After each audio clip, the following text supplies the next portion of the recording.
From a crowded bullpen at Miami Metro to a burning cabin in the Everglades, we open on eyes. Doakes' eyes.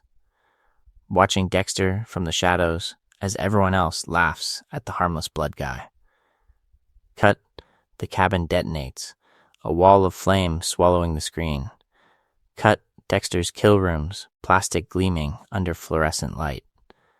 Cut, Debra crying in the hospital corridor. Cut, LaGuerta's body at the shipyard, blood soaking into dirty snow.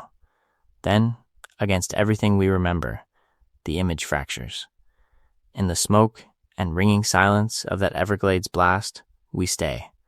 The camera pushes through charred wood, melted plastic, scorched earth. A hand claws into frame. Burned, shaking, alive, Doakes coughs, drags himself out of the wreckage that was supposed to erase him. Eyes still locked in that same disbelieving glare.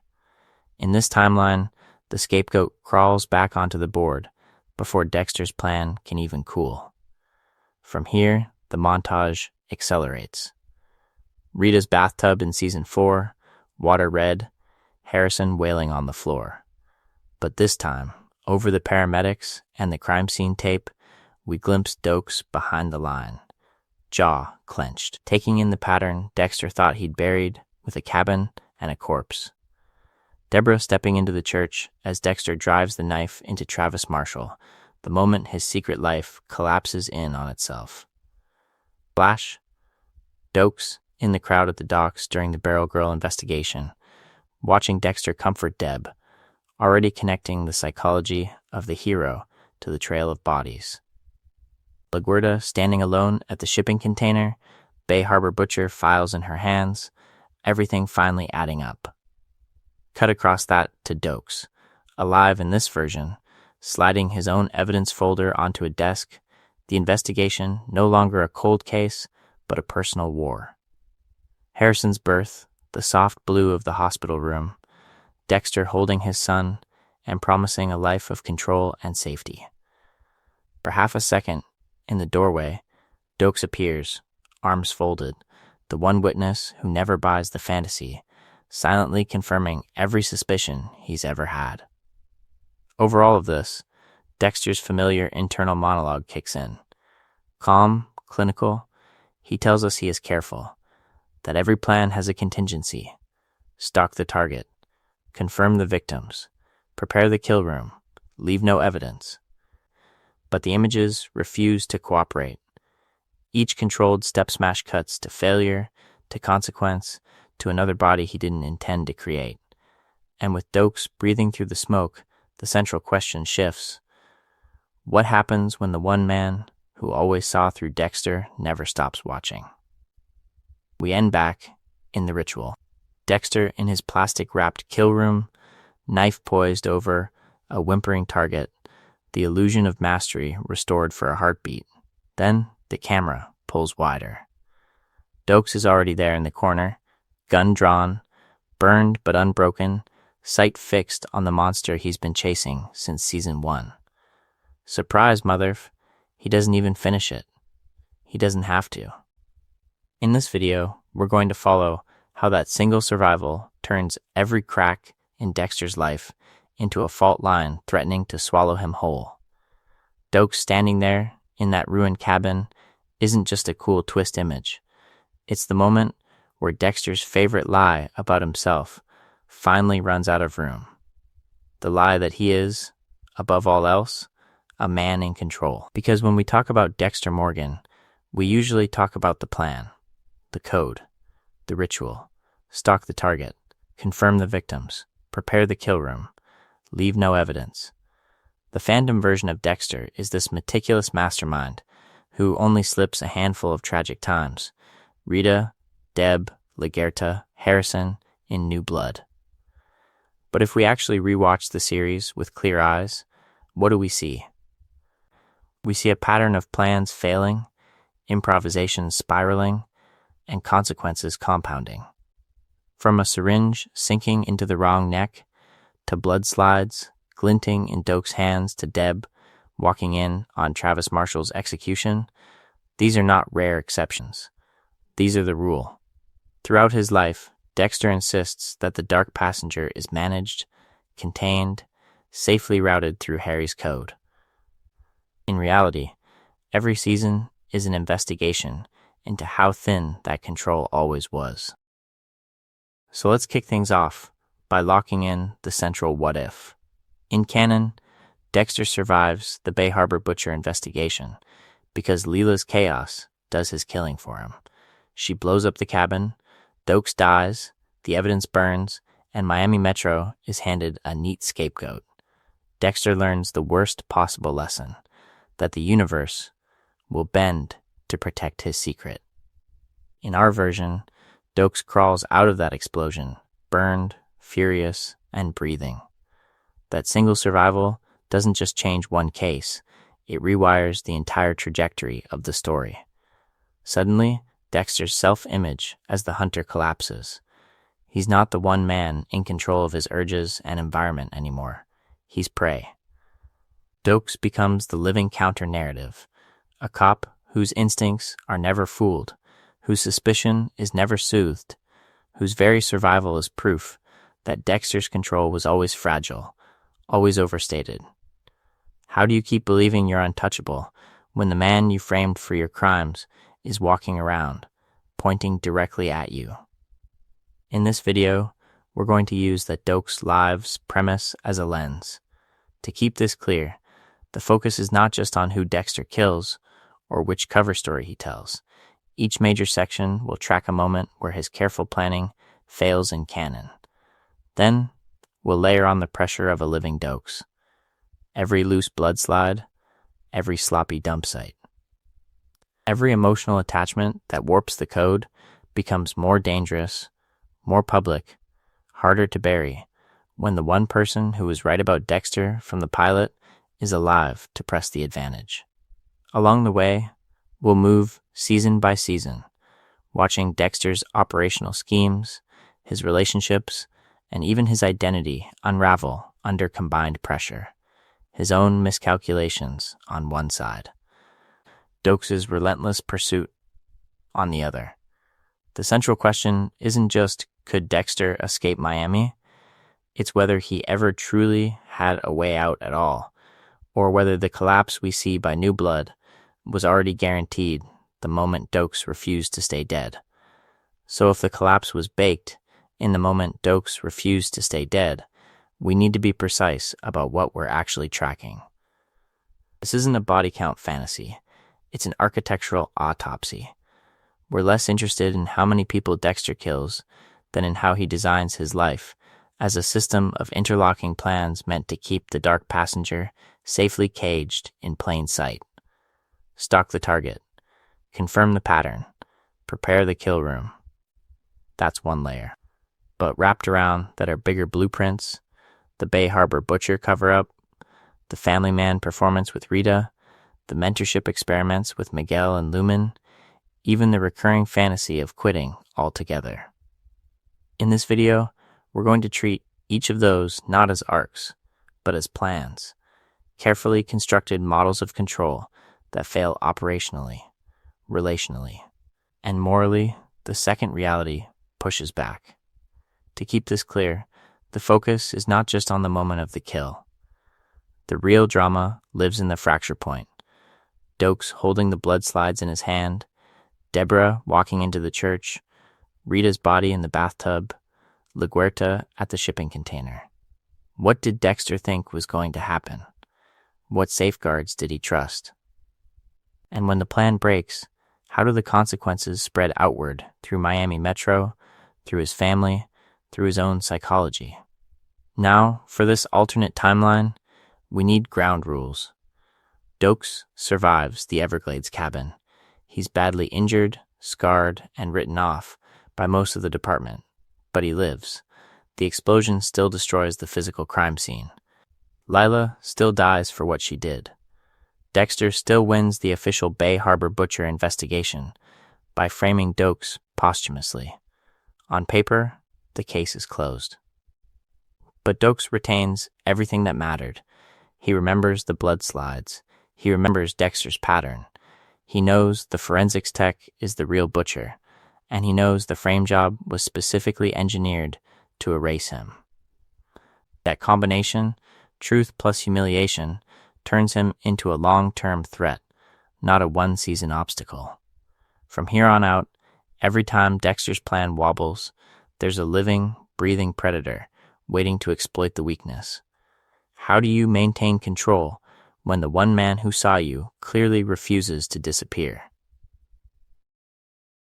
Along the way, we'll track the ripple effects on the people who already suffered from Dexter's failures. Deborah, whose loyalty is a plan Dexter constantly rewrites. LaGuerta, whose suspicion of the Bay Harbor butcher case never really dies. Lundy, whose investigations keep brushing against Dexter's trail. Rita and the kids, who are drafted into the family fantasy whether they understand it or not. Even the Miami Metro hierarchy, where every promotion, demotion, and task force reshuffle becomes part of the chessboard Doakes and Dexter are secretly fighting over. Each major section will zoom in on a specific scheme we already know. Bay Harbor, Rita's suburban cocoon, the apprenticeships, the attempted exits, and then ask a simple question, with Doakes alive and circling. How much faster does this collapse? We're not inventing a brand new show. We're turning up the volume on the failures that were already there until the illusion of control can't hold at all. So to keep this clear, we're going to track Dexter's downfall through 3 kinds of failure that keep repeating, season after season, until there's nothing left to protect. Operational, relational, existential. 3 layers of collapse that look separate on the surface, but in Dexter's life, they're always bleeding into each other. Let's kick things off with operational failures. These are the moments where the plan on paper breaks in the field. The syringe misses its window. The alibi doesn't hold. The evidence he thought he controlled suddenly belongs to someone else. Think of Doakes in that storage container, blood slides glinting in his hands. Dexter's entire forensic system, the ritual that made him feel invincible, flips into a ready-made case file for the Bay Harbor butcher investigation. That's not just a close call. That's the dark passenger running headfirst into reality. Operational failures are about logistics and exposure, botched surveillance on a target, sloppy crime scene work that doesn't match his day job expertise, a misjudged kill that leaves a body where Miami Metro can actually connect the dots. Every time that happens, the fantasy of perfect control takes a hit, and the investigation tightens around him. Relational failures cut on a different axis. These are the breakdowns in Dexter's human cover, where people like Rita, Deborah, Harrison, or his colleagues stop behaving like background props and start having their own needs, suspicions, and breaking points. When Deborah walks into that church and sees Dexter killing Travis Marshall, it's both relational and operational at once. The kill room is compromised, but so is the one person he's always told himself he could protect with lies. From that second on, every conversation with Deb becomes an emotional time bomb. Relational failures happen when Dexter hesitates to act because he cares, or thinks he cares, and when he overreaches by pulling people into his orbit as cover, confidants, or accomplices. The consequences aren't just hurt feelings. They're custody battles, career implosions, panic attacks, and, eventually, bodies, existential failures go deeper. These are the moments where the code itself breaks. Harry's rules don't fit the situation. Dexter misreads his own psychology, or he tries to reinvent himself. Family man, mentor, exile. And discovers that the monster he's managing doesn't retire on command. Killing LaGuerta to protect Deb is the clearest example. On paper, it's a tactical move and a twisted act of loyalty. Underneath, it's Dexter shattering the last illusion that his code keeps him good. Once he crosses that line, what exactly is he anymore? In this video, we're going to tag every major collapse with these categories. Each major section will move from intention to safeguards to breaking point to fallout. Here's the pattern interrupt. What happens when Doakes is alive inside every one of those stages? Every operational slip gives him leverage. Every relational fracture gives him an ally. Every existential crack in the code gives him proof. The focus is not just on what Dexter does, but on how a living Doakes turns each small failure into a pressure cooker the show never let fully explode. So to keep this clear, we need a spine. A timeline. In this video, we're going to walk straight through Dexter's life, from the pilot to New Blood, and then run that entire trajectory again with one infection in the system. Doakes never dies. We'll move season by season, using the show's own chronology as our map. Each major section will lock onto 1 to 3 pivotal plans per season, the moments where Dexter thinks he has control, only to watch that control fracture under pressure. We start with the early rituals, the clean kills, the ocean dumps, the comfort of the code Harry built. Then, we track how those same rituals become evidence, patterns, and leverage the second a living Doakes is watching for every slip. For each plan, we're going to do the same two-step. First, we revisit what actually happened, what Dexter intended, the safeguards he trusted, the exact beat where the investigation, the relationship, or the code itself broke. Then we layer in the Doakes' lives twist and ask, if this is already a failure in canon, what happens when the one cop who never bought the act is still on the board, still lawful, and finally vindicated? So let's kick things off with the early seasons. Season 1 gives us Brian and the ice truck investigation. We'll keep Doakes as the instinctive shadow around Dexter's forensic perfection. Season 2 is our first major inflection point, the Bay Harbor Butcher case. The blood slides in Doakes' hands. The Everglades cabin. In canon, Leela turns that cabin into Dexter's escape hatch. In our version, the plan collapses differently. Doakes survives, the cover story fails, and everything after has to bend around a cop who knows exactly what Dexter is. From there, the pressure only escalates. Season 4's Trinity arc and Rita's death already mark the collapse of Dexter's family fantasy. We'll rewire that season, with Doakes tracking the same patterns Lundy sees, turning Dexter's work-life balance into a three-way hunt. Season 7's LaGuerta showdown becomes another anchor. Instead of Dexter quietly eliminating the one person reopening the Bay Harbor investigation, we imagine a LaGuerta. Doakes' alliance that forces Deborah into a much sharper moral corner. And when we reach New Blood, the central question isn't whether Dexter can reinvent himself in Iron Lake, it's how violently that reinvention shatters once Doakes refuses to let the Bay Harbor Butcher fade into rumor. Along the way, some things stay in the background. The monster off the week kills, the minor flings, the procedural noise at Miami Metro, those only surface when they feed a larger pattern of failure or give Doakes new leverage. The focus is not just on who's on Dexter's table, but on how every small misstep compounds once someone is tracking him across years. By structuring it this way, we can promise escalation. Early seasons show Dexter scrambling to patch holes. Later seasons show those patches failing under accumulated pressure, until by New Blood the question becomes when, not if, the whole design collapses.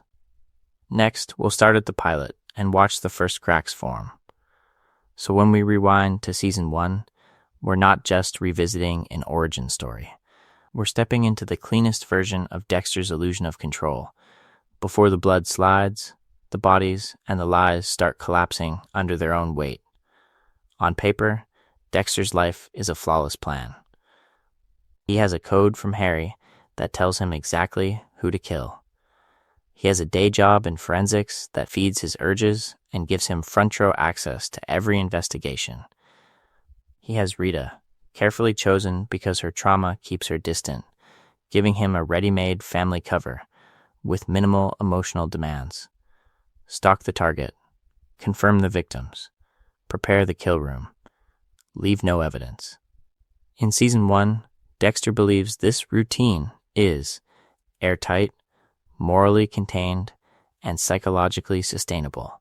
And then the pilot quietly introduces the one person who doesn't buy any of it.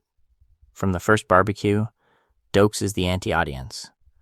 While everyone else laughs at Dexter's awkward jokes, Doakes just stares. No smile, no small talk, just this hard, assessing look that says, Predator. The central question for him isn't whether Dexter is weird, it's what that weirdness is hiding. He crowds Dexter's space at crime scenes. He stands just a little too close. His body language is pure suspicion, long before there's any evidence to justify it. To keep this clear, Season 1 is where Dexter's operational plans look most pristine. We see the full ritual, plastic-wrapped rooms, secured victims, the trophy box of blood slides tucked inside his air conditioner. Work is separate from hunting, family is separate from both. In his head, each compartment is sealed. But even here, hairline fractures start forming. The ice truck killer doesn't just compete with Dexter, he toys with him. Severed body parts arranged as gifts. Crime scenes staged specifically for Dexter's eyes. Suddenly, the hunter realizes someone else is writing messages into his life, and the control he worships is already under negotiation. Doakes is another fracture, but a human one.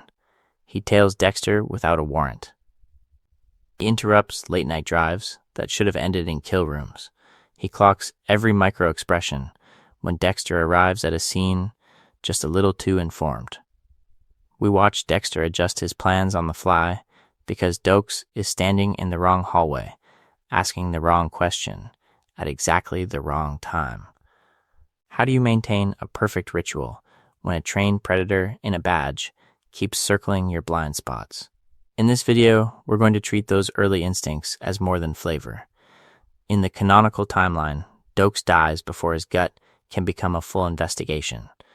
But in the alternate trajectory we're building, Season 1 is the prologue to a very different story. The cop who distrusted Dexter from day one doesn't just vanish in a cabin explosion. He survives. His suspicions vindicated, his focus sharpened. Along the way, every tiny Season 1 hesitation, every side-eye at a crime scene, becomes the foundation for a years-long obsession. And next, we'll track how Season 2 turns that gut feeling into open warfare. So if Season 2 becomes open warfare, we have to ask, what weapons is Dexter actually bringing to that fight? For him, the answer is simple. Harry's code. The operating system he believes will never crash. Let's kick things off by treating that code the way Dexter does, as a complete life plan. Only kill those who deserve it. Never get caught. Blend in.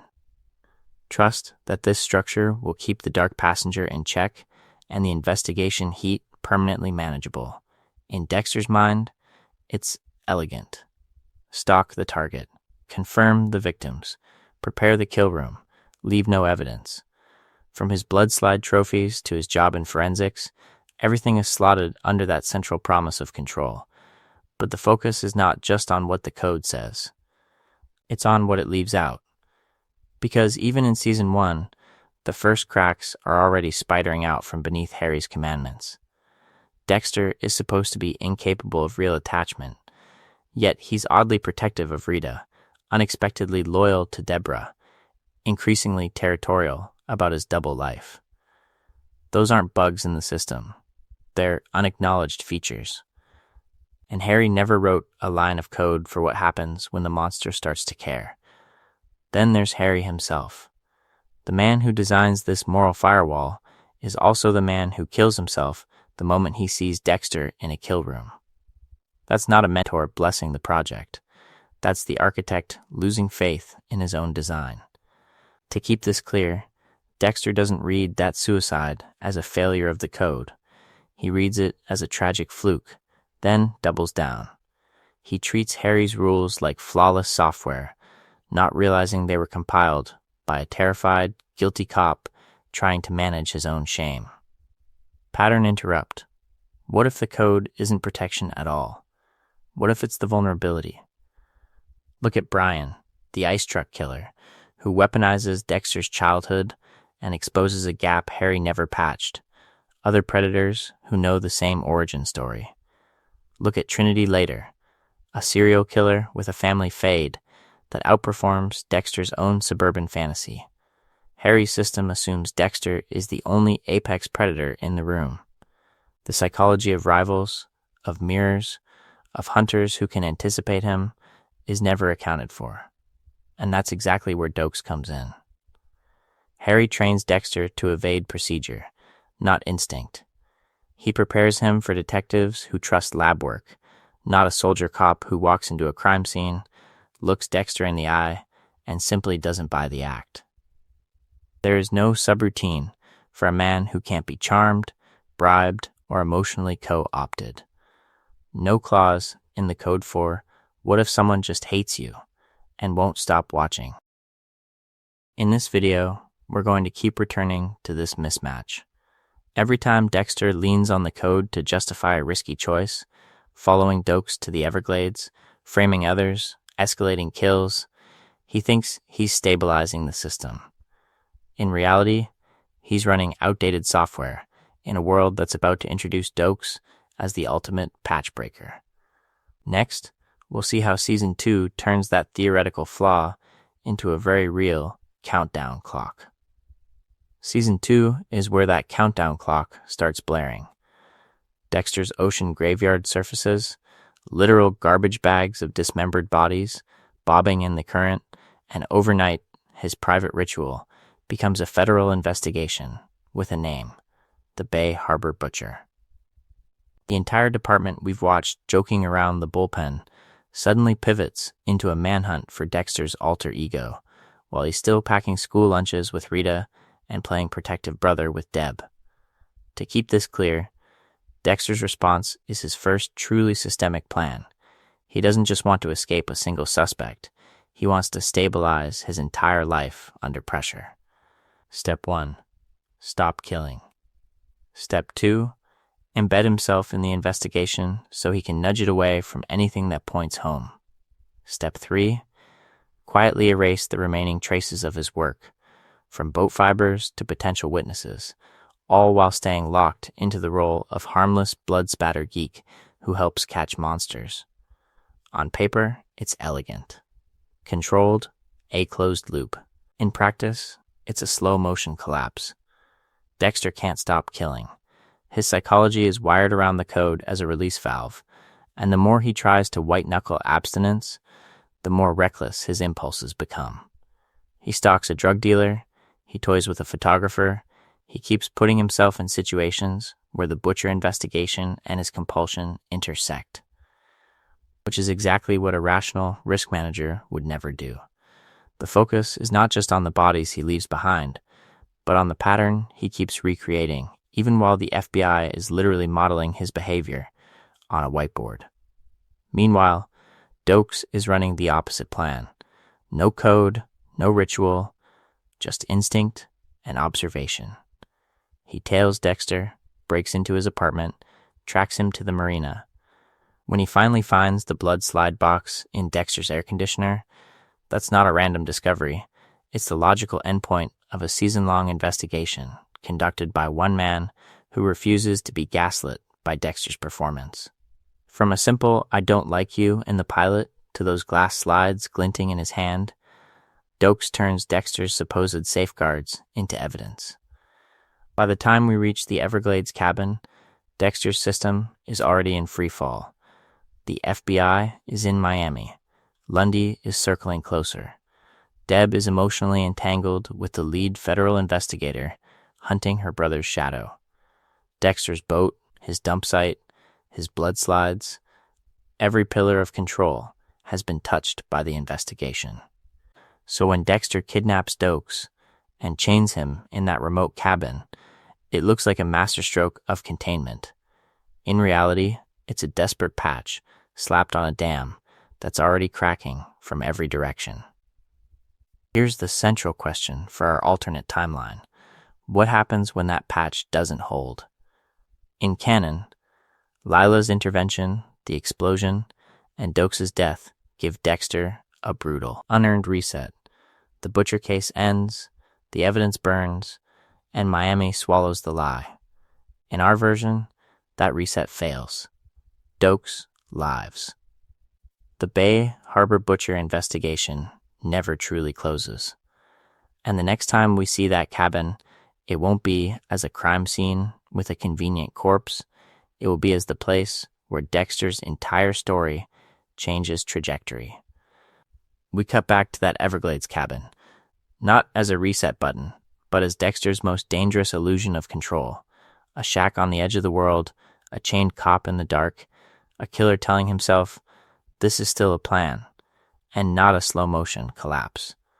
This is where Dexter thinks he's safest, which is exactly why it becomes his biggest liability. To keep this clear, Dexter's intention with the cabin is brutally simple. He wants an off-the-grid holding cell, a place where Sergeant Doakes can't call for backup, can't show anyone the blood slides, can't drag the Bay Harbor Butcher investigation straight to Dexter's front door.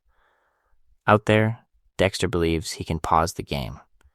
Keep Doakes contained, agonize over whether he'll break the code and kill an innocent cop, and quietly redirect suspicion back toward drug dealers, boatyards, anyone but himself. On paper, the safeguards look solid. Remote location. No direct tie to his name. Doakes chained, dehydrated, and isolated. Lila apparently cut out of his life. Dexter walks into that swamp, convinced he has finally quarantined his biggest problem. He's running his usual triad. Control the environment, control the evidence, control the narrative. The focus is not just on survival, but on preserving the image of himself as a principled predator who still follows Harry's rules. But the breaking point is already baked in. Lila tracks him, discovers the cabin, and misreads everything. In her mind, this is abuse, not containment, victim, not threat. She lights the fire to save Dexter, and in canon, that explosion kills Doakes and incinerates the primary physical evidence that could have exonerated him. One impulsive act, and Dexter's careful structure flips. The liability becomes an accidental win.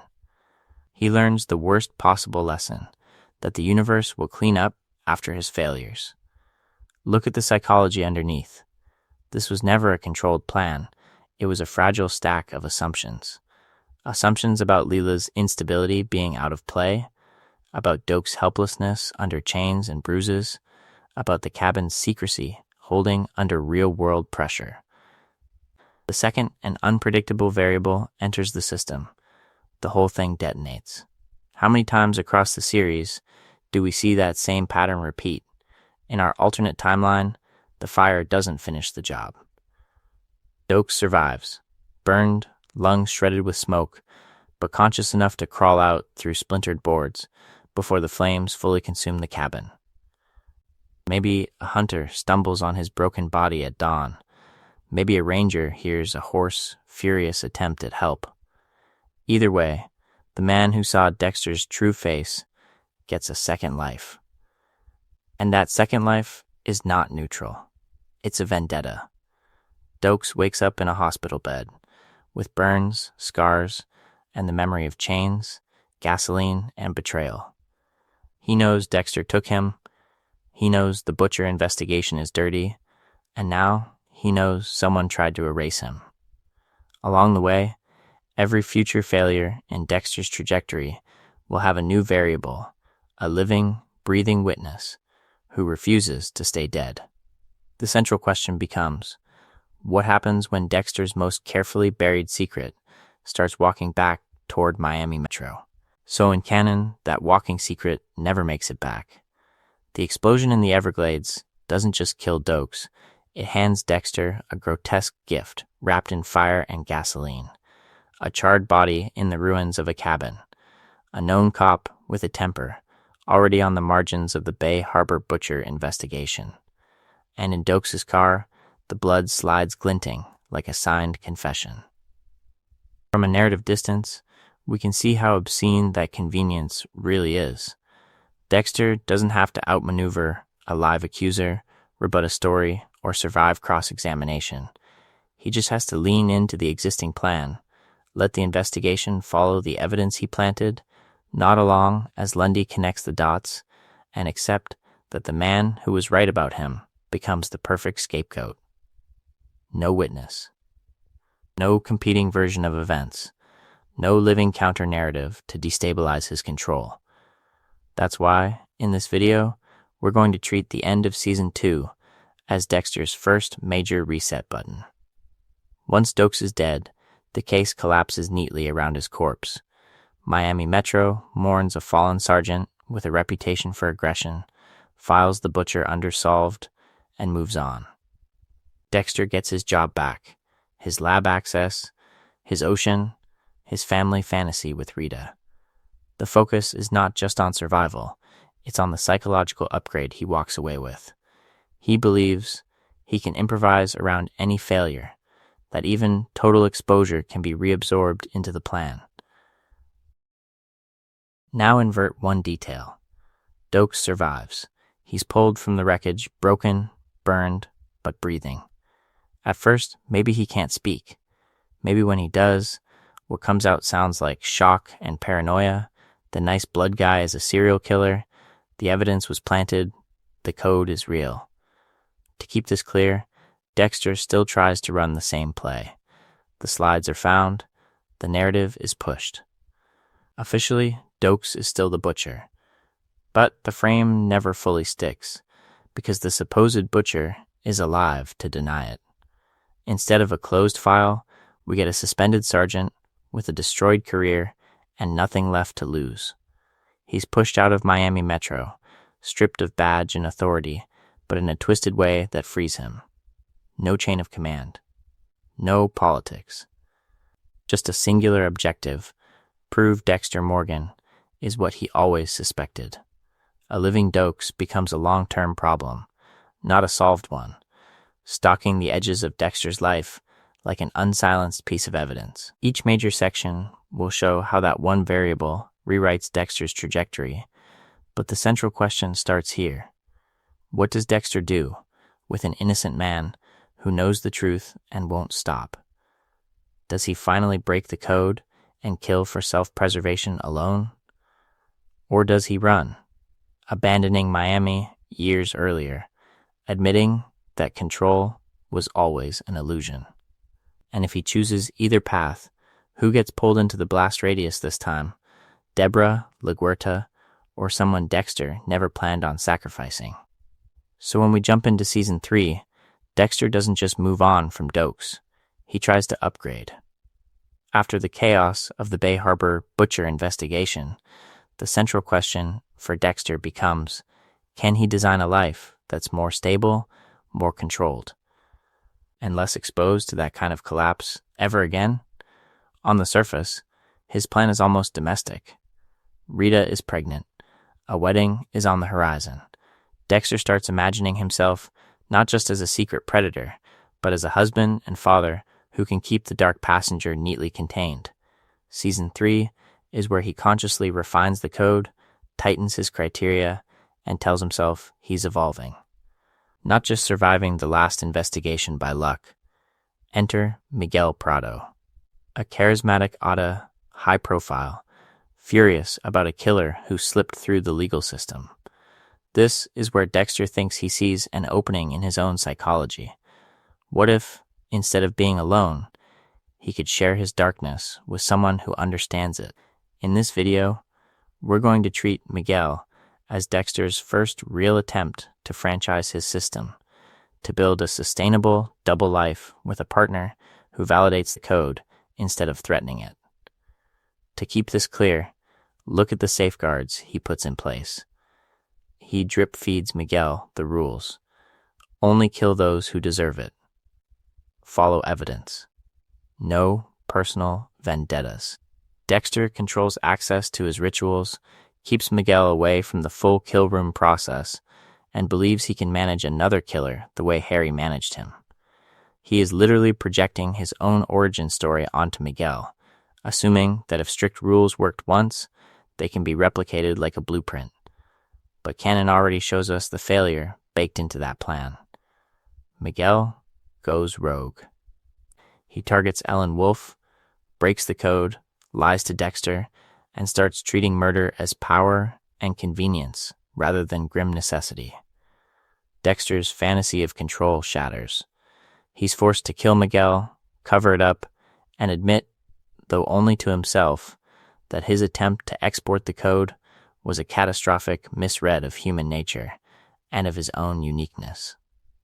Now layer Doakes back into this season, alive, off the force, or buried in some disciplinary limbo, but still watching. While Miguel is getting closer, Doakes is quietly tracking Dexter's movements again, clocking the same late nights, the same convenient absences, the same pattern of charm and secrecy he followed all the way to that cabin. Every new bond Dexter forms, Doakes reads as another mask. Suddenly, the Miguel experiment never feels safe. Every dinner with the Prados, every bachelor party, every late-night disappearance to vet a target happens under the possibility that Doakes is parked across the street, camera in hand, waiting for one mistake that finally makes someone listen. The focus is not just on Miguel's corruption, but on a parallel investigation running in the background, tightening the noose. And that raises a brutal question for Dexter's trajectory. If Season 3 is supposed to be his test run at a better life, what happens when both his apprentice and his accuser converge on the same secret? Because if Miguel spirals and Doakes refuses to stay buried, Dexter is no longer choosing between friendship and family. He's choosing which threat to neutralize first, and how many bodies that choice will cost him next season. So when Dexter steps out of Miguel's shadow and into the fluorescent glow of domestic life, we're not watching a fresh start. We're watching the next iteration of the same failing design. Different setting. Same plan for control. Let's kick things off with Dexter's original calculation about Rita. On paper, she's perfect. A trauma-scarred, gentle woman whose history of abuse has left her wary of sex, wary of conflict, and grateful for any kindness. To Dexter, that psychology reads like a gift. No pressure for intimacy, no demands for emotional depth, just a quiet, damaged partner who functions as the ideal human shield. She makes him look normal at barbecues, school events, and in front of Miami Metro, which means fewer questions, less investigation, more freedom to kill. But the central question is what happens when the shield stops being an object and starts being a person. Because the plan mutates. Dexter doesn't mean to care. Yet we watch him bandage Rita's fears, show up for Astor and Cody, teach them to bowl, defend them from Paul. Then Harrison arrives, and suddenly Dexter is not just pretending to be a father. He is one. And still, in his head, this entire family remains a controllable variable, a schedule to be optimized around his night work. To keep this clear, look at the cracks that start to spread. Missed school events. Vanishing acts during family dinners. Work emergencies that line up suspiciously well with his hunts. Every time he promises Rita that rehab, that wedding, that move to the suburbs will make him better, we see him relapse into the code the moment the dark passenger twitches. Rita can't name it, but she feels the dissonance, the late nights, the hollow explanations, the way Dexter is present and absent at the same time. Those small fractures set the trajectory for Season 4. Dexter believes he can run a full suburban simulation with a baby, a mortgage, and a white picket fence while hunting Trinity on the side. Stalk the target, confirm the victims, prepare the kill room, leave no evidence. He applies the same triad of ritual, secrecy, and compartmentalization to his marriage. And It's a fatal miscalculation. He underestimates Trinity's reach, overestimates his own bandwidth, and the entire structure collapses into Rita's death in that blood-filled bathtub. Now add Doakes back into this picture. Imagine him alive, watching Dexter wheel Harrison's stroller through Miami Metro, seeing the same predator he once tracked, now holding a baby. Every lie Dexter tells Rita about overtime, about late-night drives, about inexplicable injuries becomes leverage. Doakes doesn't just suspect a serial killer anymore. He sees a potential threat to a child. Here's the pattern interrupt. In this video, we're going to stop assuming the danger is limited to strangers on Dexter's table. With Doakes alive, each missed recital is another data point. Each bruised knuckle is another piece of probable cause.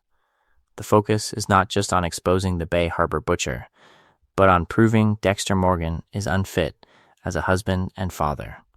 And if Doakes decides to weaponize Rita's doubts, how long before Dexter's normal life becomes the very evidence that finally corners him? So when we hit season 4, Dexter doesn't just want stability anymore. He wants proof that his entire life plan is viable. Trinity isn't just another target. He's a case study, a dark mentor, the living answer to the central question haunting Dexter's psychology. Can a monster actually sustain a perfect family and a perfect kill cycle without everything collapsing? Dexter's intention is almost scientific. Study Arthur Mitchell. Map out how he's been killing for decades without getting caught. Learn how he coaches Little League, leads church builds, tucks his kids into bed, and still maintains a ritualized pattern of murder. Then, extract the method. Apply it to his own double life with Rita, Astor, Cody, and baby Harrison.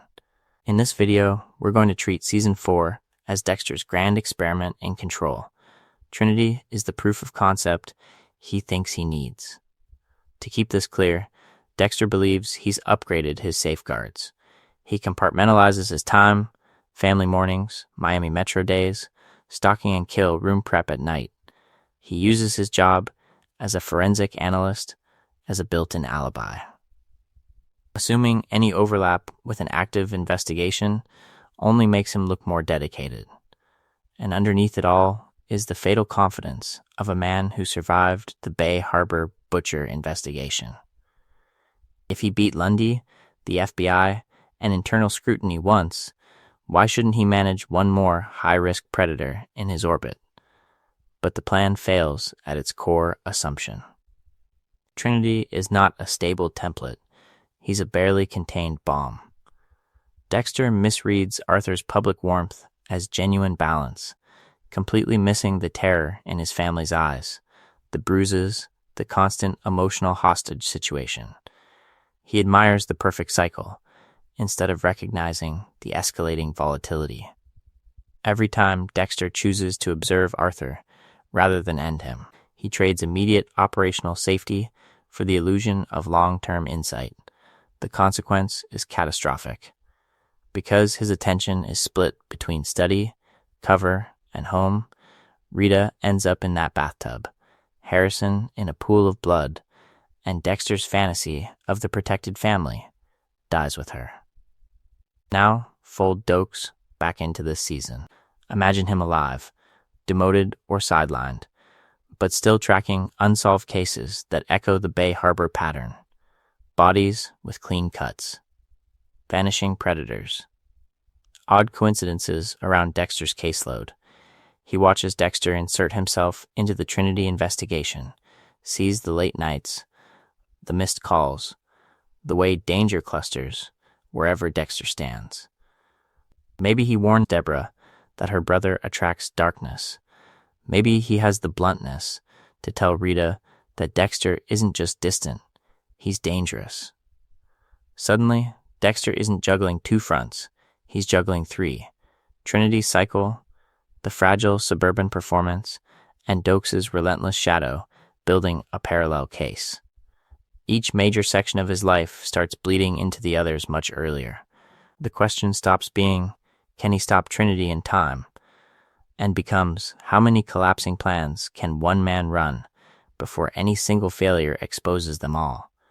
And if Trinity, Rita, and Doakes all converge on the same week of Dexter's life, who actually delivers the killing blow to his illusion of control? So let's kick things off with the image we all can't unsee. Rita in that bathtub, Harrison crying on the floor, and Dexter walking into the one crime scene he never planned for. That's not just a twist. That's the moment his entire fantasy architecture collapses. The safe suburban cover, the perfect dad persona, the belief that he can be both predator and protector, all drowned in that red water. In this video, we're going to treat Rita's death as more than shock value. The central question is whether that moment is bad luck, or whether it's the inevitable invoice for Dexter's entire lifestyle, underestimating monsters, overestimating his multitasking, and clinging to the illusion that his hunting and his home can stay in separate boxes. Trinity doesn't just kill Rita. Trinity exposes the structural failure in Dexter's long-term plan for control. Now drop a living Doakes into that same season. He doesn't need Trinity's name to be dangerous. He already knows Dexter is a walking crime scene. He's seen the blood slides. He's watched bodies pile up around Miami Metro. In this timeline, while Lundy and Deb chase patterns and Dexter stalks Arthur Mitchell, Doakes is running his own investigation in the margins, tracking the one constant variable. Wherever Dexter goes, violence follows. To keep this clear, imagine Doakes shadowing Dexter during the Trinity case. He notices Dexter's sudden interest in a bland suburban deacon. He clocks the trips to the Mitchell house. Maybe he doesn't piece together the code, but he absolutely sees the trajectory. Another predator circling a serial killer, pretending everything at home is fine. Does he pull Rita aside in a parking lot and say, in that clipped, furious way, that her husband is not who he seems? That people around Dexter end up dead? Two very different outcomes open up. In one, Doakes' pressure forces Dexter to move early. Less ritual, less perfectionism, more raw urgency. Dexter corners Trinity sooner, kills him before Arthur can reach the house, and Rita lives. Not because Dexter's plan worked, but because Doakes compressed the timeline. In the other outcome, that same pressure makes Dexter sloppy. He's juggling Trinity, protecting his cover from Doakes, managing Miami Metro, and soothing Rita's suspicions. Every plate is spinning. That gives Trinity more time to study Dexter, more room to slip past him and into that bathroom, while Dexter is busy plugging leaks on two fronts. Either way, the focus is not just on whether Rita survives. It's on what her fate looks like, with Doakes watching. If she dies, Dexter doesn't get to grieve in the shadows. His worst personal failure unfolds under the gaze of the one man who always said this would happen, who always treated Dexter as a ticking bomb pointed at innocent people. And if she lives because Doakes forced Dexter's hand, then Dexter's victory is poisoned. The one time he actually saves his family, he has to admit, to us, if not to himself, that it only happened because someone else never believed in his control in the first place. And that sets up the next fracture. What Doakes does with that proof, and how a man who already beat one frame job responds when Dexter's entire life starts bleeding into the open. So when we move into season 5, we're not just picking up after a twist. We're walking into the wreckage of Dexter's supposed control. Rita is dead in the blood-filled bathtub. Harrison is crying on the floor. And for the first time, Dexter can't pretend the consequences stop at the edge of his plastic. He's shattered. Numb at first, then flooded with guilt. The Bay Harbor Butcher investigation is technically closed. Doakes is technically disgraced. But emotionally, Dexter knows the truth. His plan to compartmentalize his life has collapsed. His family fantasy, his adherence to the code, his confidence that he could channel the darkness without it spilling over, all exposed as a failure. Into that vacuum walks Lumen, a survivor literally pulled from a barrel, a woman who sees Dexter's darkness almost immediately and, crucially, doesn't run. She watches him stalk, bind, and kill one of her abusers, and instead of screaming, she leans in. For Dexter's psychology, this is seismic. What if someone could see the monster and still choose him? What if the urge to kill could be repackaged as justice rather than pathology? To keep this clear, Dexter's plan with Lumen is deceptively simple. Identify every man who hurt her. Build a methodical campaign. Help her kill them under his rules, then let her go once the list is finished. In his mind, this is a controlled experiment in redemption, one closed loop of violence that, if executed perfectly, might atone for the chaos that killed Rita and prove the code can be used for something good. No mess, no overflow, a clean ledger, or at least a cleaner one. But in this video, we're going to keep pointing to the same fracture. Dexter's belief in clean outcomes is the real fantasy. Canon already shows the plan fraying. Quinn grows suspicious of Dexter's connection to Liddy. The Barrel Girl investigation pulls Miami Metro closer to the very crimes Dexter is committing with Lumen. And Dexter cannot insulate her from what killing actually does to a person.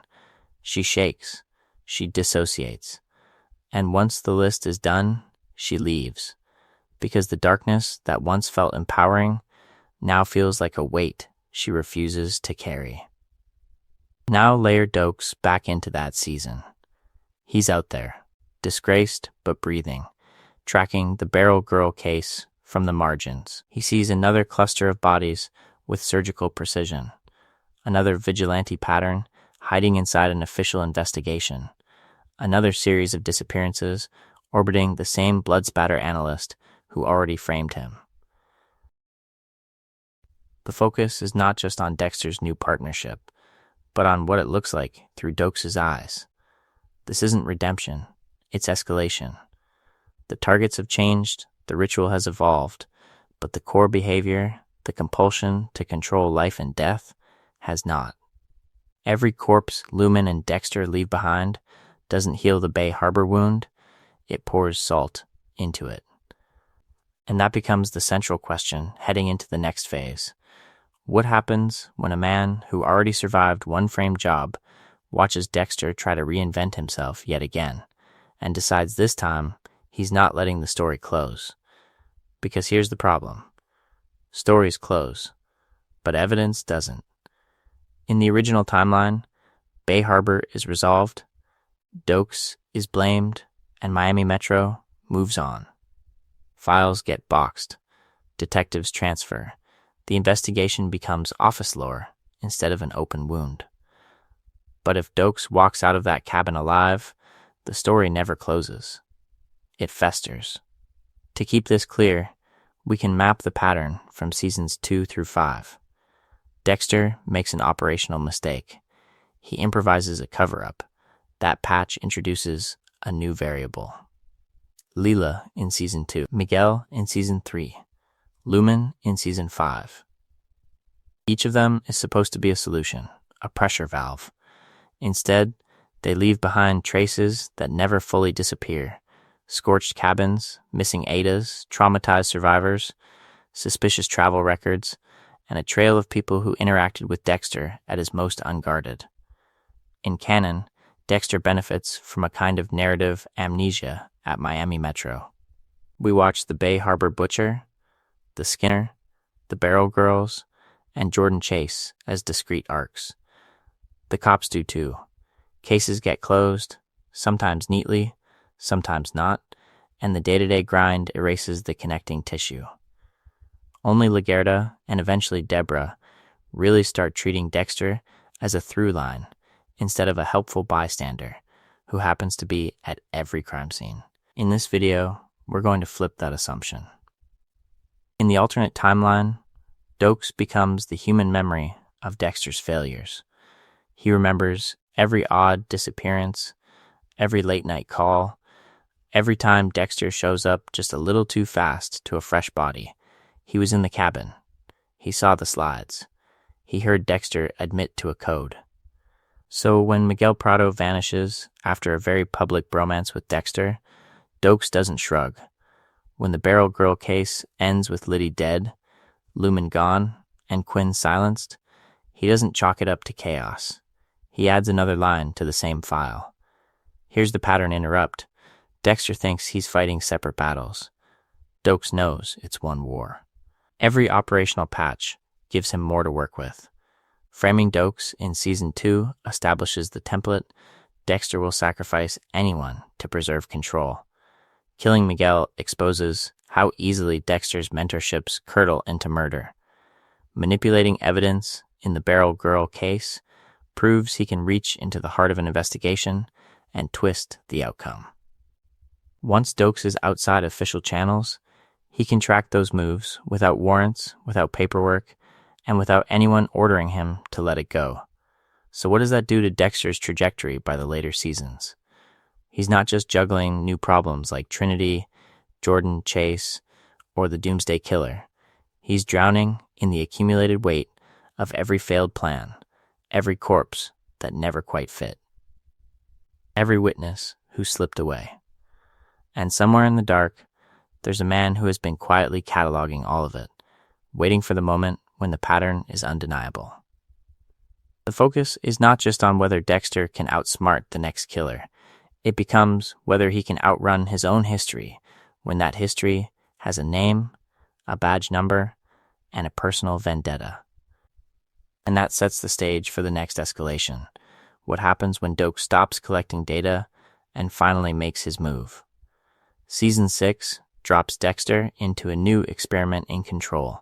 Single father by day, ritual killer by night, trying to model some kind of morality for Harrison without dismantling the code that defines him.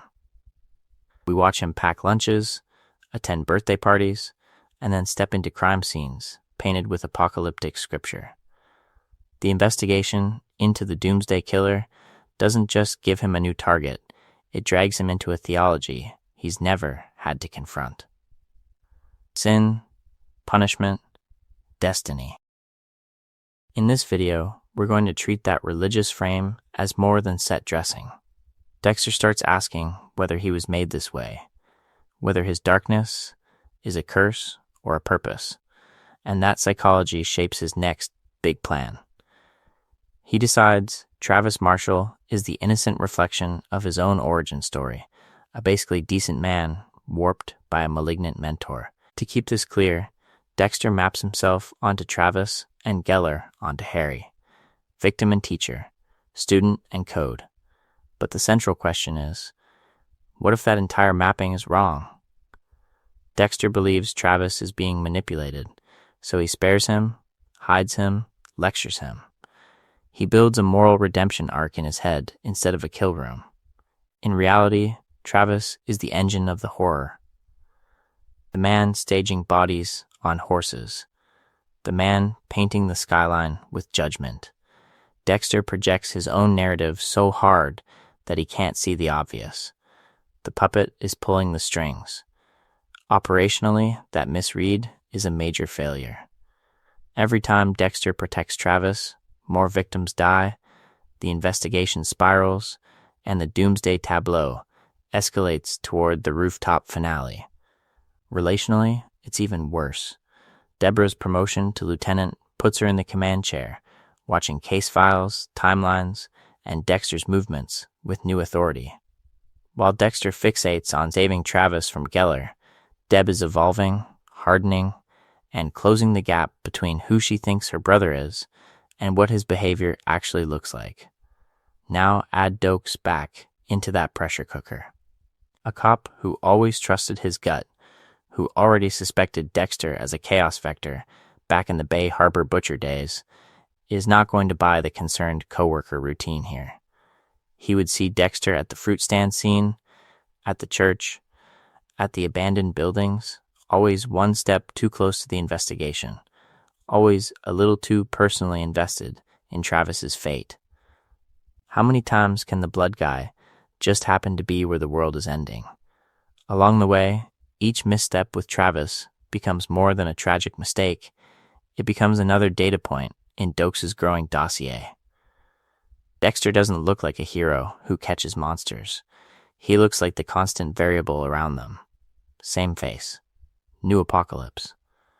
If Doakes survived, Season 6 wouldn't just be about faith and judgment in the abstract. It would be about a living witness, quietly aligning Dexter's spiritual crisis, his operational failures, and his proximity to every major collapse into one terrifying conclusion. And once those lines connect, what does Doakes actually do with that revelation? If Doakes is the relentless external pressure, Deborah is the slow internal fuse. She's the one person whose belief in Dexter isn't tactical or professional, it's existential. So when that belief finally collides with reality on the church altar, the trajectory of the whole story shifts. Let's kick things off by tracking who Deb actually is across those early seasons.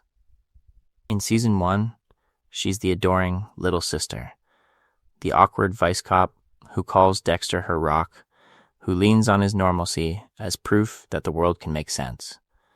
By Season 2 and 3, she's harder, sharper, rebuilding herself after Brian almost kills her, and after Lundy's investigation brushes up against Dexter's secrets without quite landing. Keeps getting promoted, keeps walking crime scenes where Dexter just happens to be nearby. The pattern is there. She just refuses to see it. By Season 4 and 5, that refusal becomes a psychological defense. Deb is now the detective who can trace the Trinity killer, who can dissect the Barrel Girl case, who can smell lies on suspects across a crowded squad room. But when it comes to Dexter, she files every coincidence under bad luck instead of bad plan. He's at the center of Rita's death, Lumen's vigilante spree, endless investigations that collapse in improbable ways, and she still clings to the idea that her brother is the one fixed point of control in a chaotic world. Season 6 rips that fantasy wide open. Deb walks into the church and sees Dexter driving a knife into Travis Marshall on the altar. It's not a rumor, not a hunch, not Doakes muttering in a hallway. It's her brother, her subordinate, her emotional lifeline, framed by stained glass and candles like a dark sacrament. In that instant, her faith, her authority as lieutenant, and the physical evidence all snap into alignment. Dexter is a murderer.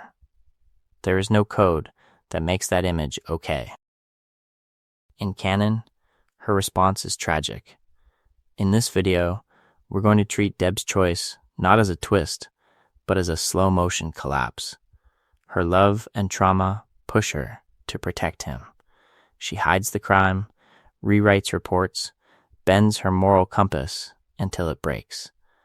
The central question for her becomes, how much of herself is she willing to kill to keep Dexter out of a cell?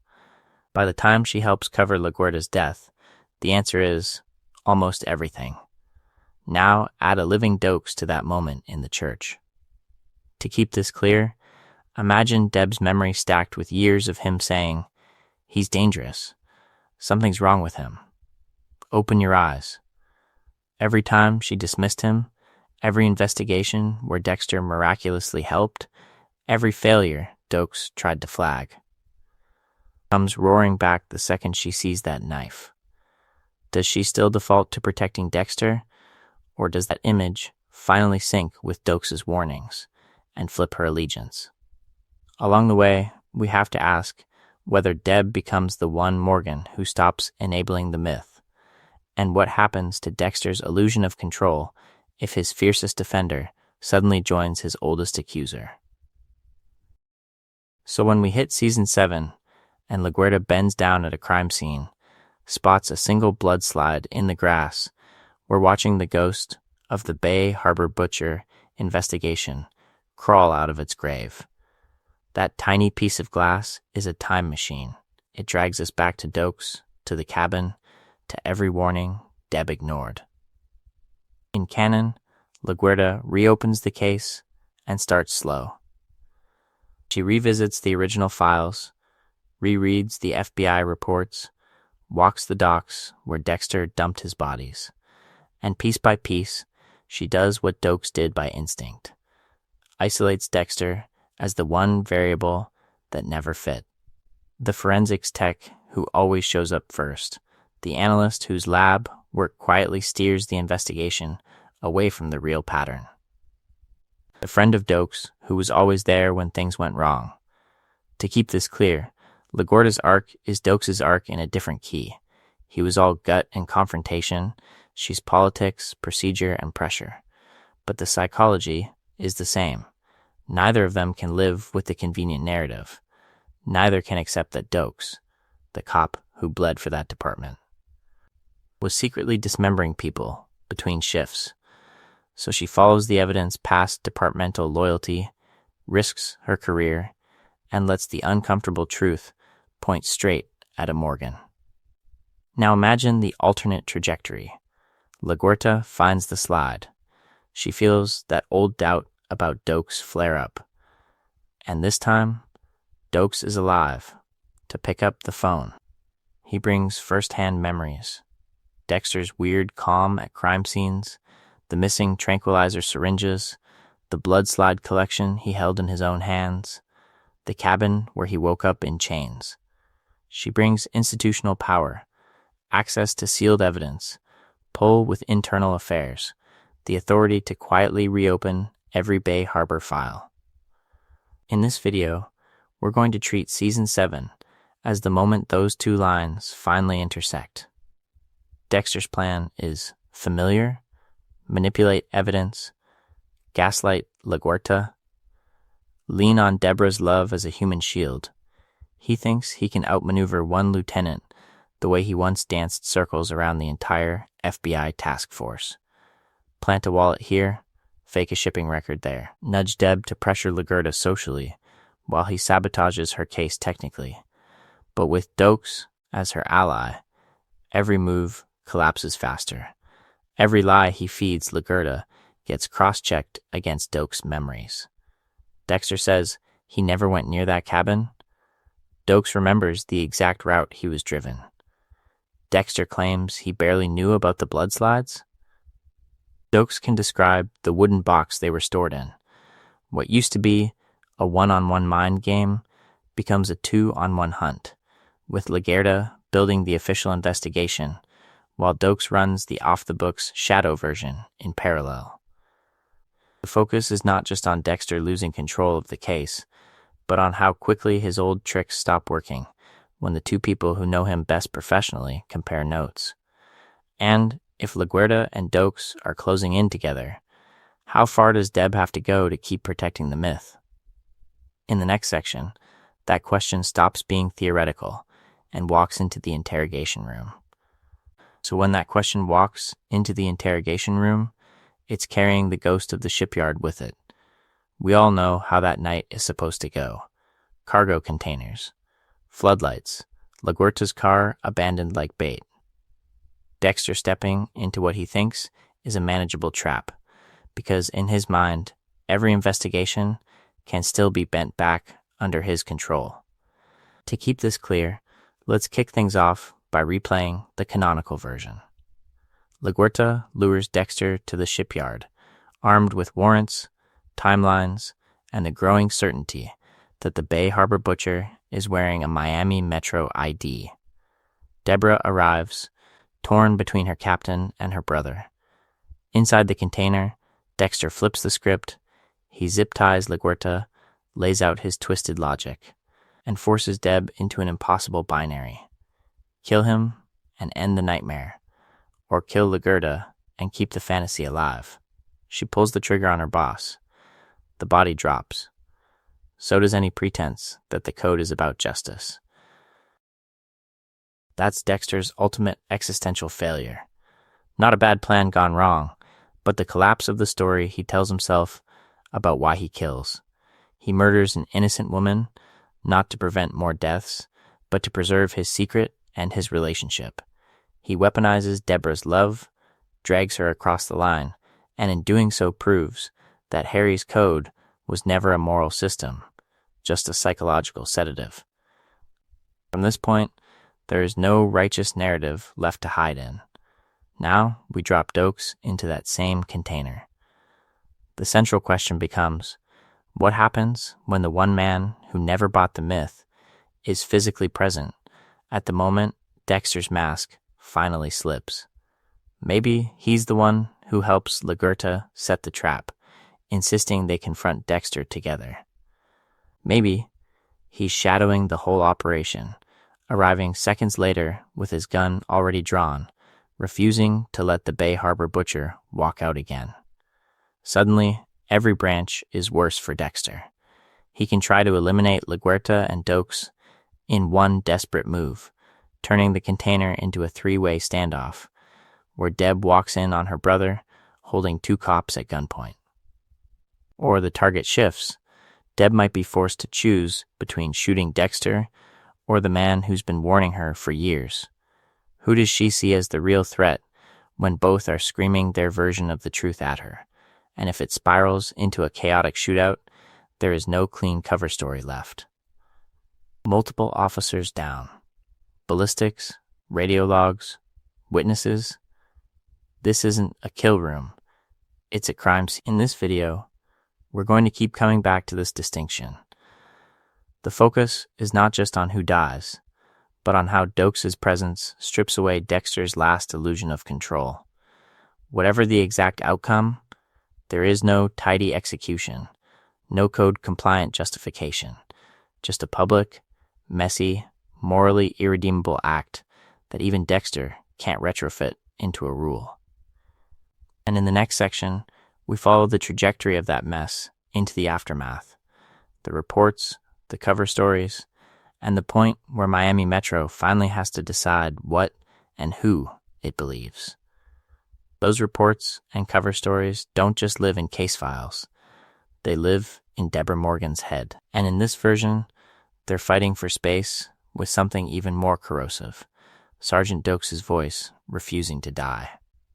Let's kick things off by grounding where Deb is when all this hits. In canon, post-Lagerta Deb is a wreck. PTSD from the shipping container, from the church, from pulling the trigger on a woman she knows is innocent. She's drinking on duty, snorting lines in bathroom stalls, sleeping with a suspect she's supposed to be leading an investigation on. Every bad coping mechanism becomes a plan to numb one central fact. She chose Dexter over justice, and she hates herself for it. The focus is not just on her substance abuse. It's the psychology underneath. Years of being used as Dexter's emotional alibi. Years of him leaning on her as his anchor, his cover, his excuse to pretend he's capable of normal love. He withholds the truth when it would give her agency, then dumps the entire weight of his darkness on her when he needs help moving a body or staging a crime scene. Deb's collapse in that season isn't sudden. It's the bill for a long relational failure finally coming due. Now add Doakes surviving. Suddenly, Deb isn't just between guilt and denial. She's between two competing truths. On one side, the lifelong narrative, Dexter the damaged but decent brother, the man she literally rewrote police reports to protect. On the other, Doakes, the relentless cop who called Dexter a predator from day one, who found the blood slides, who chased the Bay Harbor butcher when everyone else was shaking Dexter's hand. To keep this clear, imagine every new body, every reopened file. Each time evidence points back toward the Bay Harbor pattern, Doakes' warnings are retroactively vindicated. He's not the unstable scapegoat anymore. He's the one person whose investigation never collapsed. How long can Deb tell herself he's wrong when reality keeps siding with him? Here's the pattern interrupt. Instead of Deb imploding alone, what if she starts meeting Doakes in secret? Parking lot conversations.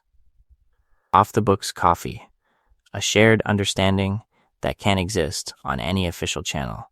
She's torn between loyalty to Dexter and the dawning realization that the man she helped destroy was the only cop who ever truly did his job. In this video, we're going to treat those meetings as a new axis of betrayal. Deb betraying Dexter emotionally, even as she keeps covering for him procedurally. The central question for her stops being, "What have I done?" and becomes, "Who did I do it to?" It's not just that she killed LaGuerta. It's that by backing Dexter's version of events years earlier, she helped bury Doakes' career, his reputation, his life. If Doakes might have stopped Dexter before Rita, before Lundy, before her own moral freefall, then Deb's breaking point isn't only about blood on her hands. It's about the trajectory she protected. And in the next section, we follow how that realization doesn't just break her, it turns her into the most dangerous variable in Dexter's carefully managed world of control. Deb thinks she's been protecting Dexter's trajectory. In Season 8, Dexter finally pretends he agrees with her. He decides the way to save everyone is simple: walk away. No more kill rooms, no more investigations, no more Miami, just Hannah, Harrison, and a clean break from the gravity of consequence. On paper, the plan looks almost elegant. New identities, faked deaths, a one-way ticket out of a city built from his own body count. To keep this clear, Dexter believes he can do 3 things at once: neutralize the last immediate threats, keep Debra from collapsing, and slip out before the universe notices the Bay Harbor Butcher is gone. Control the timing, control the damage. In canon, we know how that fantasy collapses. Saxon doesn't stay contained. Debra gets shot, not because Dexter kills the wrong person this time, but because his entire history has pulled danger into her orbit.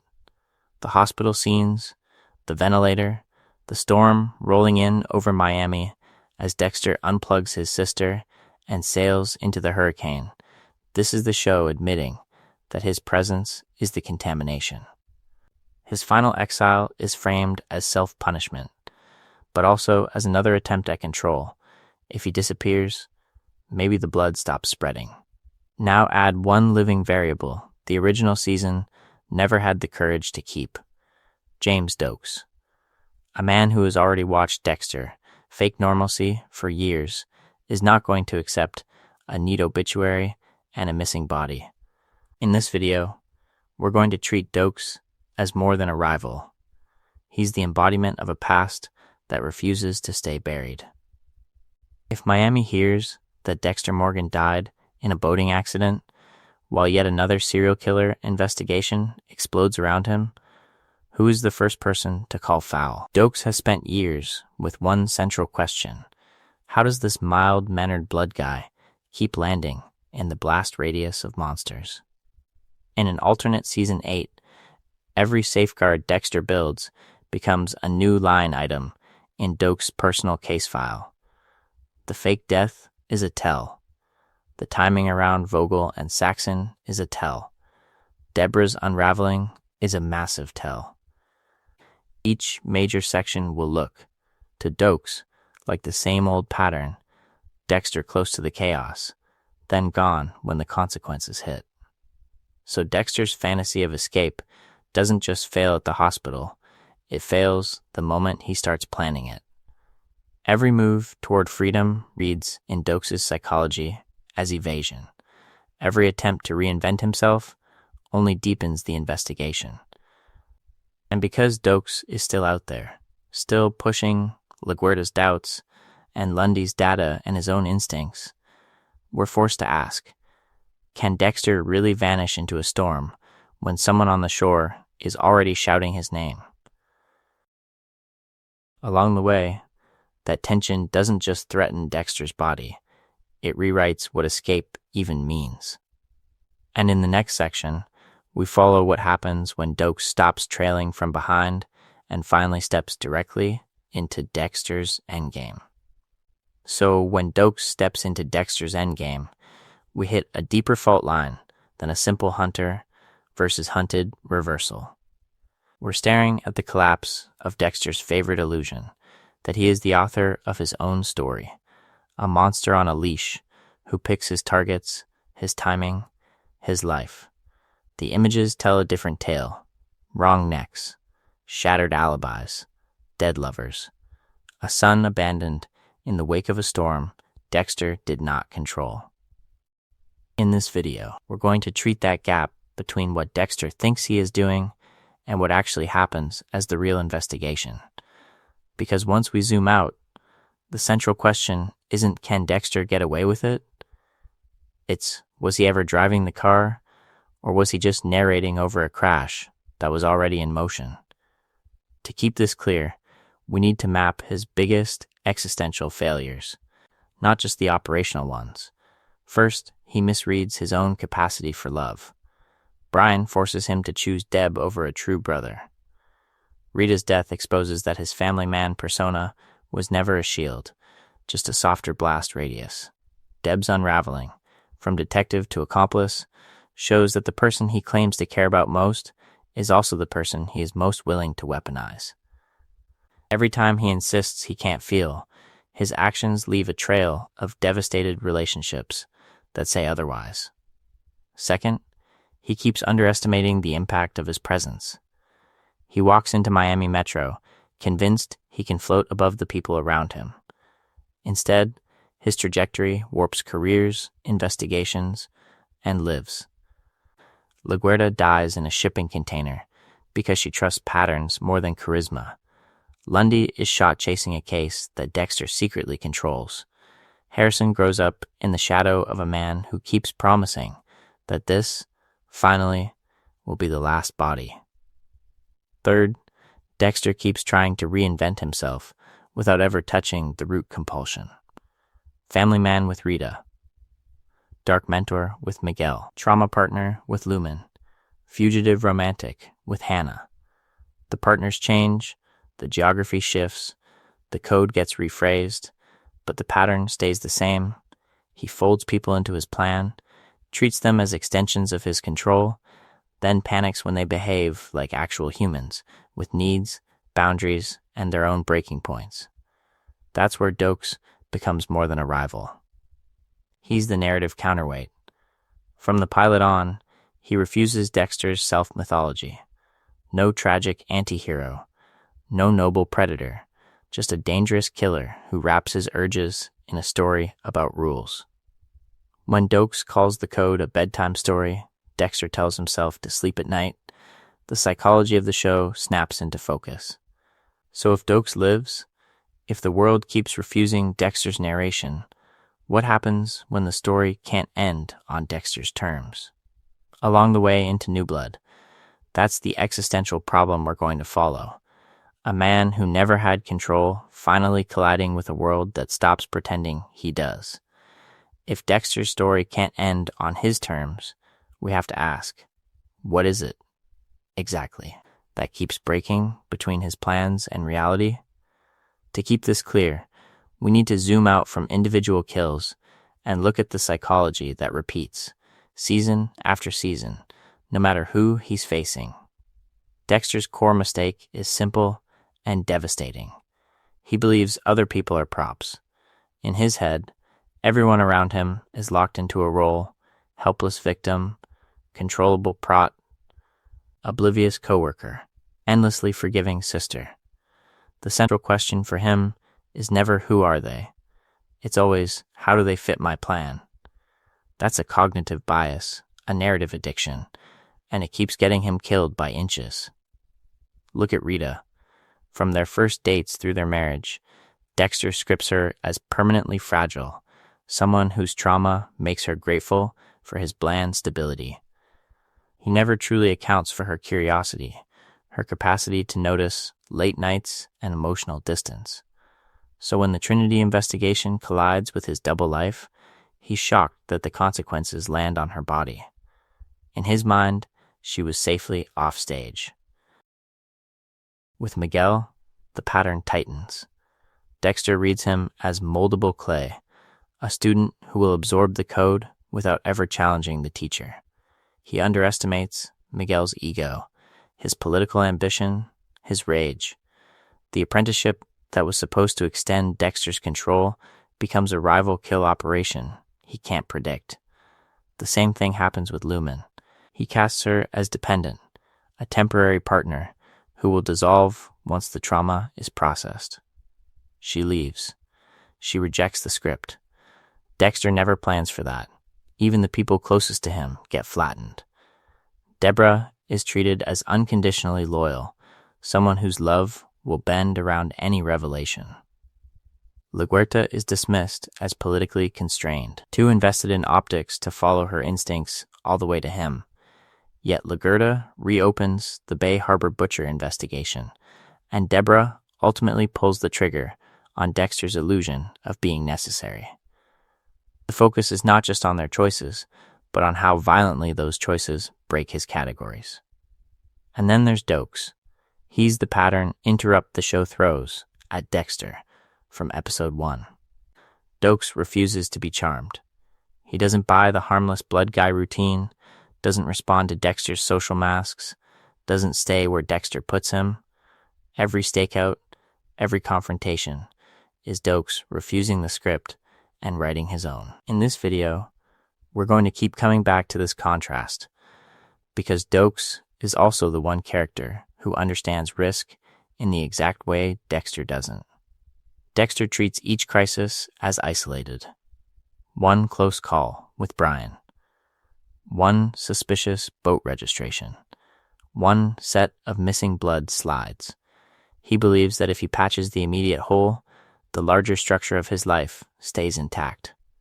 But someone like Doakes, or later LaGuerta, watches the pattern. He sees the repeated late nights, the convenient appearances at crime scenes, the forensic tech whose cases keep circling the worst monsters in Miami. Over time, the anomalies line up. If Doakes survives, that's what becomes lethal. He's the long-term observer who turns Dexter's scattered failures into a coherent, damning narrative. Not a rumor, not a hunch. A story that finally makes sense to everyone else. And once the story changes for everyone else, Dexter's control doesn't just crack. It collapses. So in the next section, we need to follow what that collapse looks like inside Miami Metro when the Bay Harbor Butcher is suddenly back under investigation, and Doakes is the one holding the match. So when we say Doakes is holding the match, we're not talking about a weary cop reopening an old file. We're talking about a lawful predator who has already tasted Dexter's world up close and refuses to let go. From the pilot onward, his danger sense locks onto Dexter like a target he can't unsee. It never relaxes. It only recalibrates. Let's kick things off with who Doakes is before the cabin. X. Special Forces. Hyper-vigilant. A man whose whole psychology has been shaped around entering hostile spaces, reading microsignals, and assuming the worst-case scenario is already in motion. While everyone else at Miami Metro buys Dexter's polite, controlled fade, Doakes reads the gaps. The too calm crime scenes, the way Dexter drifts toward blood, then away from emotion. His internal alarm never stops blaring. To keep this clear, Doakes isn't just suspicious. He's stubborn, loyal to an idea of justice that outranks his own comfort, and perfectly willing to break the rules when the stakes justify it. We've already seen him follow Dexter off the books, surveil him without a warrant, confront him in hallways and parking lots that most detectives would avoid for the sake of office politics. He doesn't care if Dexter is helpful in the lab. He cares that something does not add up. Now imagine that man waking up after the cabin. No clean death. No neat scapegoat. He survives an explosion specifically engineered to erase him. And the first thing he learns is that Miami believes he was the Bay Harbor Butcher. His own colleagues have used Dexter's forensics, Dexter's narrative, to bury him. What does that do to a mind already trained to see patterns of betrayal and hidden violence? It doesn't break him. It crystallizes him. Every failure of the original investigation becomes proof that Dexter was gaming the system from the inside. The blood slides Doakes once held in his hand, the ocean dumps, the way evidence disappeared whenever Dexter was on scene. These stop being suspicions and harden into a personal crusade. The central question for Doakes is no longer, is Dexter dangerous? It becomes, how do I drag this predator into the light and take my name back? In this video, we're going to keep contrasting their trajectories, because the focus is not just on Doakes chasing Dexter, but on how their psychologies mirror and invert each other. Dexter kills in secret and tells himself a story of necessity, a code that supposedly limits the damage even as it spreads. Doakes exposes in public and tells himself a story of justice, convinced that any collateral damage is the price of stopping a monster. Two predators, one operating in shadows, one insisting on daylight. Along the way, every new failure in Dexter's plan becomes fresh fuel for Doakes' obsession, setting up a battle not just over bodies, but over who gets to define the truth inside Miami Metro and beyond. Two predators circling the same bullpen do not just change each other, they rewrite the entire food chain. With Doakes alive, loudly rejecting the Bay Harbor butcher narrative, Miami Metro stops being Dexter's comfortable hunting ground and starts functioning like an ongoing crime scene he has to process every single day. Let's kick things off with Lagerta, because her arc is the pressure gauge for the whole department. In canon, she signs off on Doakes as the butcher. Then that doubt creeps back in later, slowly, almost privately. Here, there is no privacy. She has a decorated sergeant in her office, refusing to plead dead, insisting the official story is a failure of investigation and a personal smear. Every press conference, every memo, every budget meeting now has a ghost at the table that refuses to stay a ghost. To keep this clear, the focus is not just on whether Lagerta believes Doakes, it's on what it does to her psychology as a leader. She's already torn between politics and conscience. Now the man she mentored is a living indictment of her judgment. Does she double down on the party line to keep control, or quietly reopen threads of the case years earlier than in canon? Either way, Dexter loses the illusion that the Bay Harbor chapter is closed. The file never really gets archived. It just keeps breathing. Then we have Batista, stuck in the emotional crossfire. This is the partner who bled with Doakes, who knows his tells, who has seen him scared, furious, and painfully honest. In this timeline, every time Batista looks across the squad room at Dexter's calm smile, he also hears Doakes saying, "He's the one." Which loyalty wins? The badge that says the case is solved, or the friend who claims the entire narrative is a lie? That tension doesn't explode immediately, but it bends Batista's trajectory. We can imagine him hesitating to celebrate the closure statistics, pushing for more review, becoming the quiet conscience that refuses to let the story settle. Quinn enters later, but a living Doakes becomes his cautionary tale and his blueprint. In canon, Quinn's suspicion of Dexter is a half-formed plan, undermined by distraction and compromise. Here, he has a model, the guy who went all in on chasing Dexter and ended up framed as a serial killer. Does that make Quinn back off, reading Dexter as untouchable? Or does it convince him that the only way to win is to do what Doakes did, but cleaner, quieter, with less traceable obsession? Meanwhile, the unresolved Bay Harbor butcher case infects procedure. More audits, more scrutiny of lab work, more paranoia about leaks. Every odd habit Dexter has, the late nights, the solo errands, the way bodies connected to his life keep intersecting with open files, stands out sharper against a department that no longer trusts its own narrative. In this video, we're going to keep tracking that shift, because Miami Metro itself becomes a tightening net. And the central question becomes chillingly simple. What happens when that net finally closes on a man who still thinks he's the one holding the line? Along the way, the next phase of Dexter's collapse will show us exactly how fragile his control always was. But let's kick things off by naming the fork in the road. In canon, Dexter answers the collapse of Miami with disappearance. He unplugs Deb, drives his boat straight into a hurricane, fakes his death, and reappears in Oregon as a lumberjack, wrapped in flannel and ambiguity, as if distance and bad weather could reboot his psychology.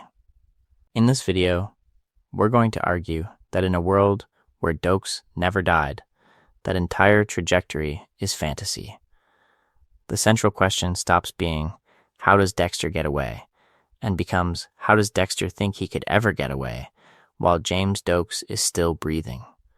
A cop who has spent years circling him on pure instinct is not going to shrug and accept a body less storm casualty. Not after the Bay Harbor Butcher investigation. Not after blood slides. Not after chains in a cabin. To keep this clear, imagine the endgame we know. Dexter pulls Harrison from Miami, lines up the boat, times his exit with the hurricane, so the investigation will read his absence as tragedy, not strategy. That plan depends on one thing: the people left behind being willing to grieve instead of investigate. Doakes breaks that assumption on contact. He's the guy who never believed Dexter's mask in season 1. He's the guy who literally watched the investigation bend away from the truth once already. Why would he ever accept Dexter's death without tearing every inconsistency apart? We can map out several pressure points. Maybe Doakes, still officially disgraced, but quietly vindicated in his own mind, tips off federal agencies the second Dexter's boat goes missing, framing it as a fugitive escape, not an accident. Maybe he leaks his entire personal case file on Dexter to the press, surveillance notes, timelines, the cabin. Every moment the investigation mysteriously looked away. Or he goes more direct. Picture the marina on that storm-dark afternoon, and Doakes already waiting on the dock, gun drawn, telling Dexter he's not disappearing again. No lumberjack. No clean exit. Just a confrontation years in the making, in the worst possible conditions. And here's where Dexter's usual tools fail him. The kill room. The plastic. The controlled environment where he dictates the script. Those methods collapse against someone who knows the code he lives by, who has seen the table, who refuses to be lured anywhere alone. Doakes will not get in the car. He will not follow Dexter down to a basement. He will call backup, call reporters, call LaGuardia from the parking lot if he has to. The focus is not just on his suspicion, but on his refusal to play by Dexter's rules. So instead of a quiet fade out in the Pacific Northwest, this timeline barrels toward exposure. Maybe it's a courtroom where Doakes finally lays out the pattern. Maybe it's a leaked video, a live arrest, or a final, mutually destructive showdown on that marina as the storm hits. Along the way, every failed plan we've tracked becomes fuel for a public reckoning Dexter can't narrate his way out of. And that's collision we need to follow next. Not just whether Dexter is caught, but how many people Doakes drags into the blast radius when he finally forces the truth into the light. So when Doakes finally forces the truth into the light, we hit a fork in the road. Does Dexter face that reckoning in a courtroom, under fluorescent bulbs and cross-examination?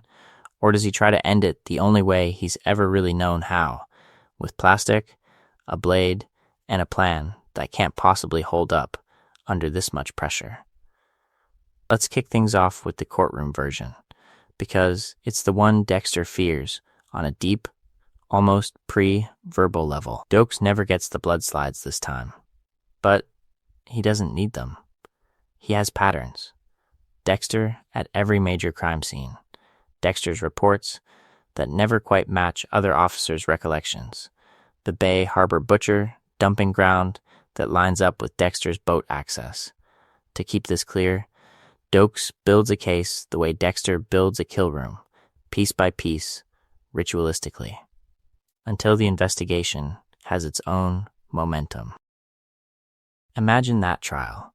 Batista on the stand, talking about how Dexter always appeared right when they needed a break. Masuka forced to admit that Dexter's lab work was rarely double-checked. LaGuardia's old files resurfacing, showing that she never believed Doakes was the butcher. And Deborah, shaking on the witness stand, trying to reconcile the brother who saved her with the forensic analyst who always seemed one step ahead of every serial killer in Miami. In this video, we're going to keep coming back to that gap between Dexter's self-image and how he looks when other people finally string his behavior together. In that room, Dexter's myth of control collapses in slow motion. He can't narrate, can't edit, can't choose the angle. The central question is no longer can he get away with this kill, but who exactly have we been working with all these years? Every season's failure becomes admissible character evidence. Brian, Miguel, Trinity, LaGuardia's death. Each major section will feel like a prosecution exhibit. Now contrast that with the other path, the sloppy final kill. Doakes makes one move too many. Maybe he leaks to the press. Maybe he confronts Dexter at Miami Metro, and Dexter snaps. No code. No ritual. No nighttime isolation. He lunges in a parking garage, a hospital corridor, a marina crowded with evacuees as a storm rolls in.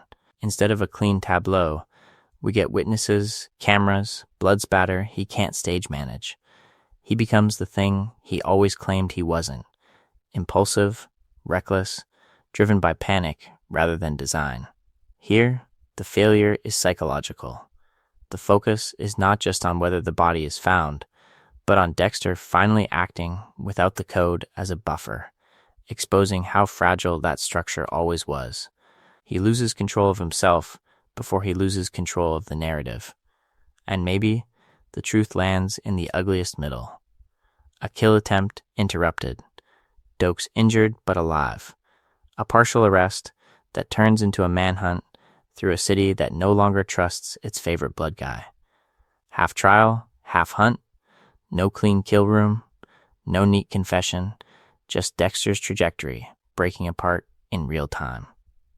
Because the real question isn't simply whether he's caught, it's what version of Dexter the world sees when the mask finally shatters. And we're not done pushing that to its limit yet. So, if the Miami endgame becomes a public unmasking instead of a quiet fade into an Oregon lumberjack myth, New Blood stops being a clean reboot. It becomes the aftershock. The same failure, still echoing 10 years later. Let's kick things off by grounding where canon actually puts us. Iron Lake. Dexter calling himself Jim Lindsay, running a sporting goods shop, dating the chief of police, pretending that a small town and a cabin in the woods can do what Harry's code never could, permanently contain the dark passenger. He builds a fragile plan around abstinence and routine. No kills, no blood-slides, just Angela, a community, and eventually Harrison showing up like a living piece of unfinished business. In this video, we're going to treat Iron Lake as the final stress test of Dexter's illusion of control. Even in the real New Blood, his past seeps in through two pressure points. Angela's investigation into the Bay Harbor butcher reopens the old file Dexter thought he'd buried with a hurricane and a fake death. Harrison's slow discovery of who his father really is turns the father-son reunion into a moral investigation, not a Hallmark reconciliation. The focus is not just on new victims in upstate New York, but on the old pattern bleeding through the snow. Now, shift the trajectory. In our alternate timeline, Doakes never died in that cabin. He survived as a disgraced ex-cop, branded the butcher on paper, but never in his own mind. For a decade, he becomes a one-man task force, following unexplained disappearances and dismembered bodies that never quite fit local crime statistics, but match a psychology he knows by instinct. plastic sheeting, sedatives, drifters and predators who conveniently vanish near wherever Jim has been hiding. To keep this clear, imagine the cat-and-mouse dynamic inverted. Miami Metro wrote Doakes off. Internal affairs buried him. But he keeps moving state to state, tracking a negative space of missing people and unsolved cases that echo the old Bay Harbor investigation. Every new file is another reminder that Dexter's supposed death was just another plan that collapsed under scrutiny he hasn't even seen yet. Then, the convergence. Doakes steps off a bus in Iron Lake, watching Jim Lindsay buy coffee, chop wood, smile at Angela like he didn't leave a coastline of garbage bags behind. The same stiff jaw, the same calculated calm, the same micro-hesitation around real emotion. How long before Doakes recognizes the Bay Harbor butcher in a man selling rifles to hunters? How long before he realizes Harrison is standing in the blast radius of the monster he's chased his whole life? With Doakes in the mix, New Blood's endgame can't just be a father-son morality play. It becomes a three-way reckoning. Harrison is torn between the father who saved him from Trinity and the cop who has receipts going back to Miami. Angela is trapped between the man she loves, the investigation on her desk, and a former sergeant who claims her boyfriend is the most prolific serial killer in modern history. And Doakes, finally within striking distance, has to decide: drag Dexter into the light and risk a public collapse that destroys everyone around him, or end it himself in the woods. Either way, the mask can't survive that triangle, and the real question becomes which of them walks out of Iron Lake alive. And that brings us to the person who has the least control over any of this, and yet ends up carrying the heaviest consequence: Harrison. In canon, Harrison's arc in New Blood is a slow-motion collision between teenage rage and inherited mythology. We watch a kid who's drawn to violence, who feels that pull during the wrestling match, during the deer scene, during the school threat. He's searching for an identity, for a story that explains why he feels broken. Dexter offers him the code, a plan, a way to turn that darkness into something good. But when Harrison sees what the code actually looks like in practice, Matt Caldwell on a plastic-covered floor, Angela's investigation closing in, innocent people constantly put at risk, he realizes this isn't a noble system. It's a self-serving excuse that leaves a trail of bodies. To keep this clear, in canon, Harrison's moral compass is basically a two-voice argument. On one side, Dexter's narration about need, justice, and control. On the other, Angela's relentless investigation, the facts of the Bay Harbor butcher case, the pattern of disappearances that follows his father from Miami to Iron Lake. The central question for Harrison becomes painfully simple. If the code always leads back to more lies, more danger, more collateral damage, what actually stops this? His answer is brutal and direct. The only way to end Dexter's trajectory is to shoot him. Now we drop Doakes into that equation, and everything tilts. Suddenly, there's a third voice in Harrison's psychology, and it's not abstract. It's a man who knew Dexter before Harrison existed. A man who can describe the early seasons from the other side of the microscope, the Bay Harbor butcher investigation, the blood slides, the boat trips out into the dark water. Doakes can tell Harrison about the cabin in the Everglades, about being chained up and watching Dexter's plan to frame him unfold in real time. He's living evidence that the code was never clean, never controlled, never safe. Pattern interrupt. Imagine Harrison hearing about LaGuerta, not from Angela's files, but from Doakes' memory of a colleague who died because she refused to accept the lie. That doesn't frame Dexter as a tragic antihero who lost his way in Iron Lake.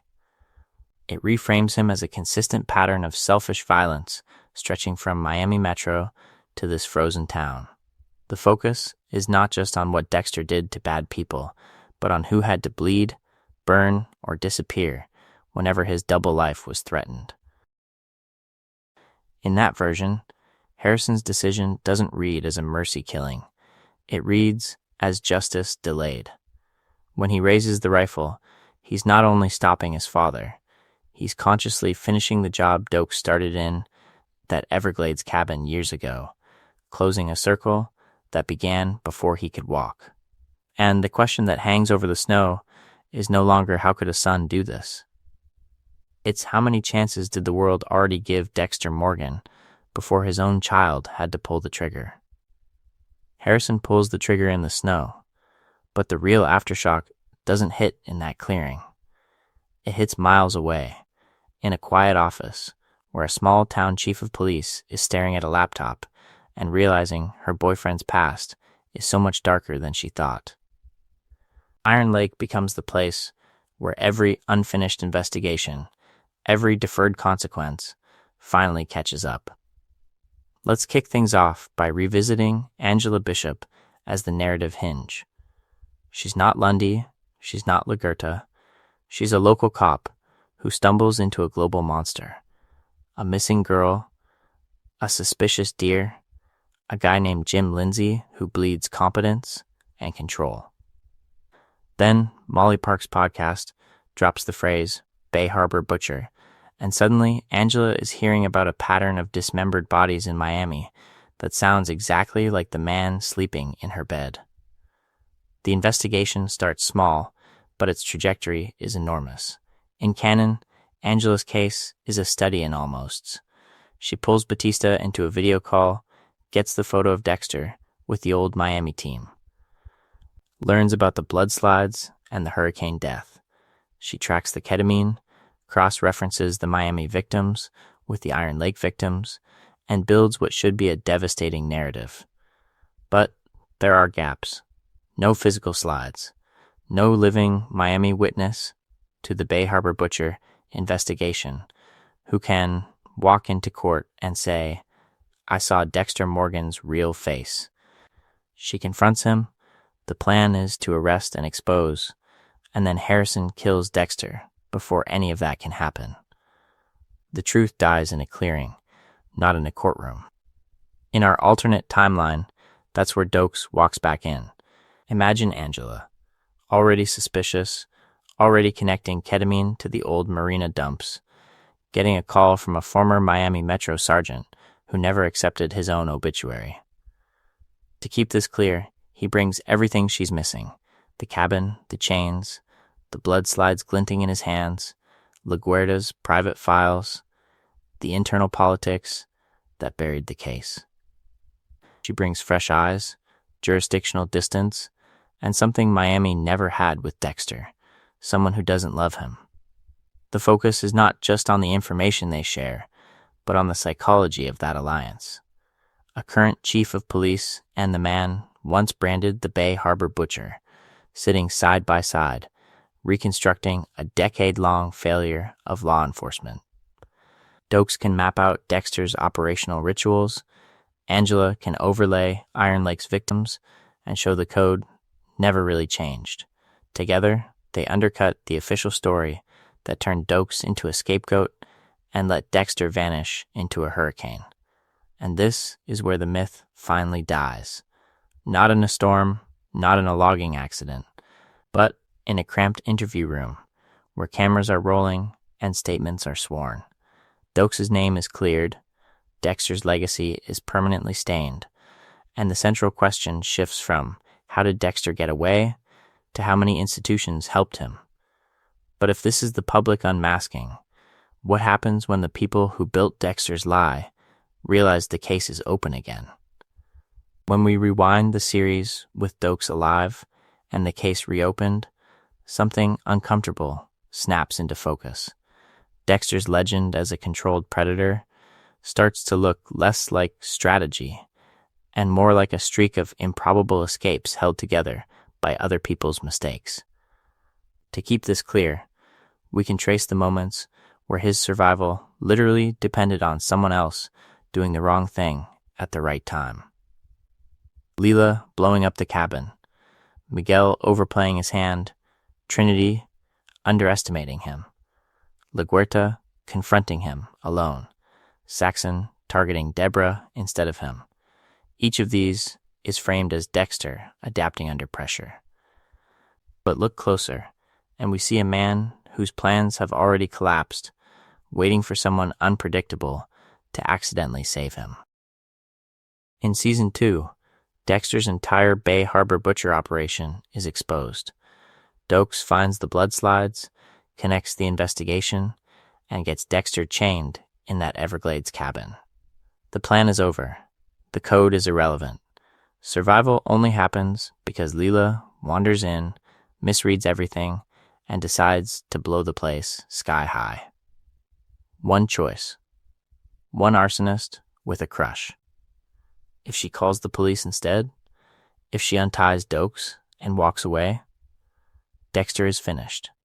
Miguel is the same pattern in Season 3. Dexter thinks he's training a controlled partner, but Miguel is already planning his own kills, already drifting outside the code. Dexter survives that alliance, not because his psychology is superior, but because Miguel gets arrogant, flashes his trophy, and practically begs to be caught. If Miguel had stayed cautious for 2 more episodes, how long before he turned that knowledge on Dexter? Trinity in Season 4 underestimates the harmless blood guy. LaGuerta in Season 7 walks into a shipping container alone instead of setting up a proper operation. Saxon in Season 8 shoots Deborah instead of executing Dexter in that hallway when he has a clear shot. These are not examples of flawless control. These are coin flips Dexter keeps winning. Now, drop Doakes' survival into that pattern. He is the one variable that systematically removes the luck. Doakes doesn't get distracted by charisma, doesn't buy the family fantasy, doesn't die at the exact moment Dexter needs a scapegoat. He keeps watching. He keeps pushing.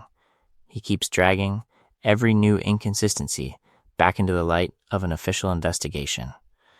In this video, we're going to argue that once Doakes lives, every later crisis plays out differently.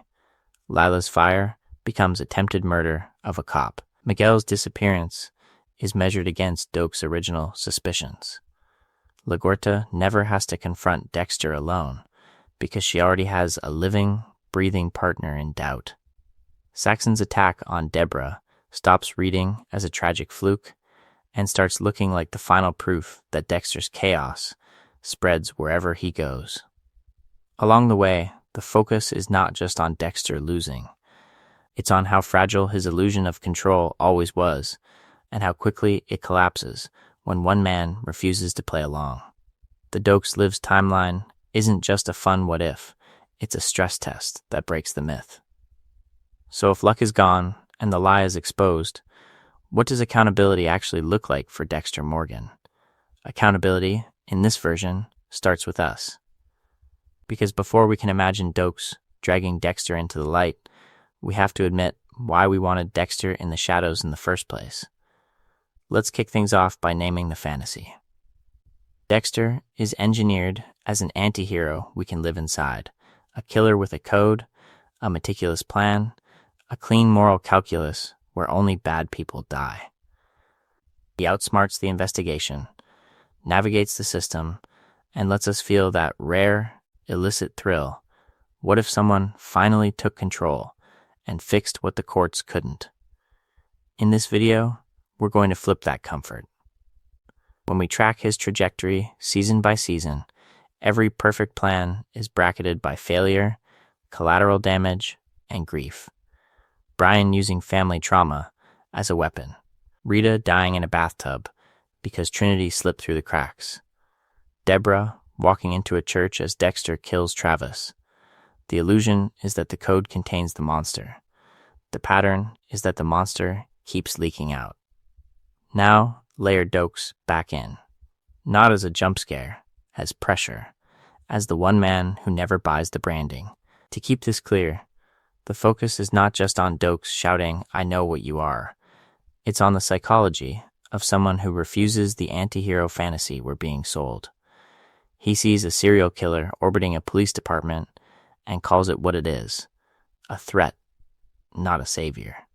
That's the pattern interrupt. When Doakes survives in our thought experiment, he doesn't just change plot points. He changes how we're allowed to watch. Suddenly, every time Dexter's control slips, every misplaced slide, every rushed kill room, every lie to Deb, we can't hide in well. At least the victim deserved it. We have to ask, who pays when this plan collapses, and who has been warning us from the pilot that this was inevitable? In that light, Dexter's story stops being, what if a monster could be controlled, and becomes, how long can a system ignore its own rot before someone forces it to look? Harry's code is no longer a dark superpower. It's Exhibit A in institutional denial.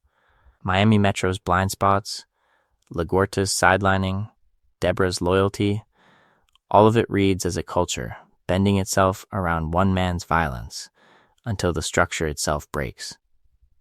Doakes, alive and relentless, becomes our conscience embedded in the narrative. He's the character who won't be charmed, won't be gaslit by the framing, won't accept that result's excuse method. And once we see him that way, we can't unsee him. So the central question for a rewatch shifts. Not how will Dexter get away this time, but where does his plan fail here? Operationally, relationally, morally, and what would Doakes do with that failure? In the next section, we'll start applying that lens to specific seasons, tracing how a living Doakes would turn each crack in Dexter's control into an opening for the truth. So let's kick things off with a rapid-fire reality check. Every time Dexter told us he had a plan, the universe and his own psychology quietly circled a date on the calendar for when that plan would fail. We start with the blood slides. Neat, labeled trophies. His private sense of control, hidden in an air conditioner. Until Doakes' instincts drag him right to that box. In canon, Dexter scrambles, frames Doakes, lets Leela finish the job. But imagine the Doakes lives version. Doakes doesn't just hold the slides, he lives long enough to hand them to Lundy, to Lagerta, to anyone who will listen. The Bay Harbor Butcher investigation stops being abstract forensics and becomes, overnight, Sergeant Doakes was right about the lab guy. Then, the ocean. Season 2 tells us the water is his clean slate, weighted bags, perfect ritual, problem solved. Until divers find the bodies and the whole dump site becomes a crime scene.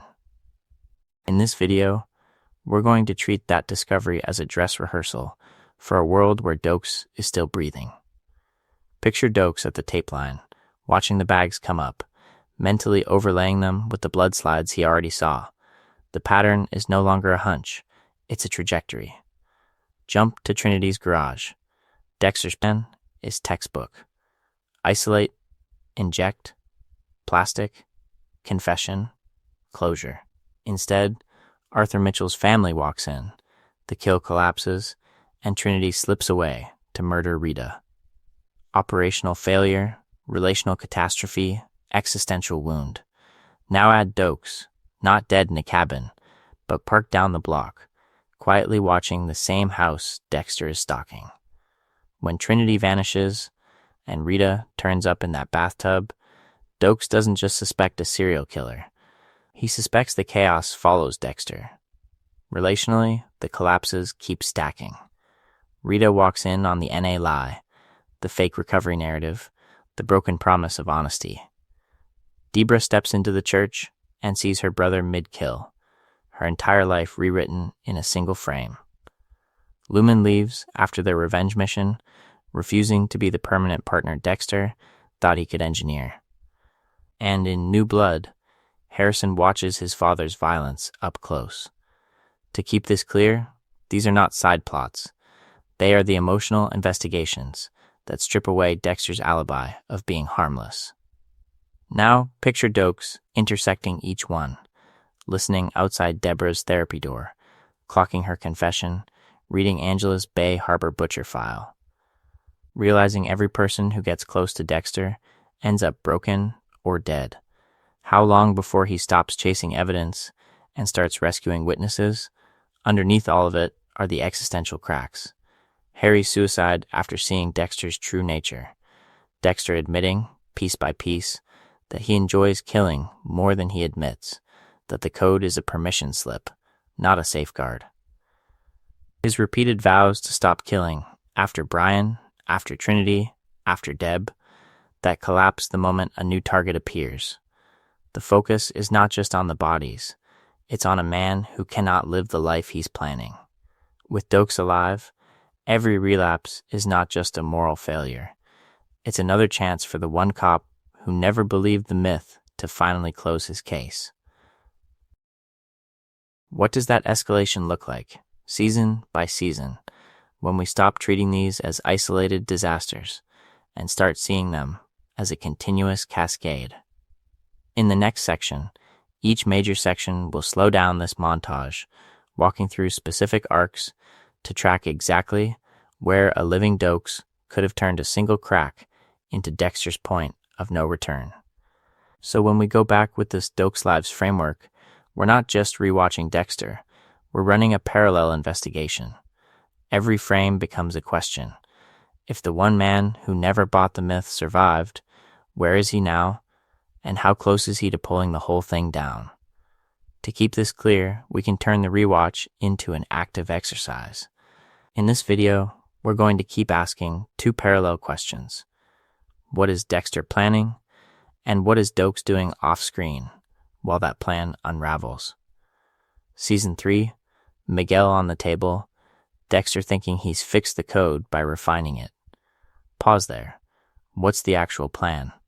Recruit a powerful ally, control him with the code, keep Miami Metro clean. Now imagine Doakes alive, watching Miguel's sudden intimacy with Dexter, pulling call logs, listening to one too many late-night conversations. The plan doesn't just break. It collapses into a counterplan aimed right back at Dexter. On rewatch, start literally placing Doakes in the background. Lundy briefing the task force. Picture Doakes at the edge of the glass, silently clocking every inconsistency in the Bay Harbor butcher files. Dexter walking into evidence to check his blood slides.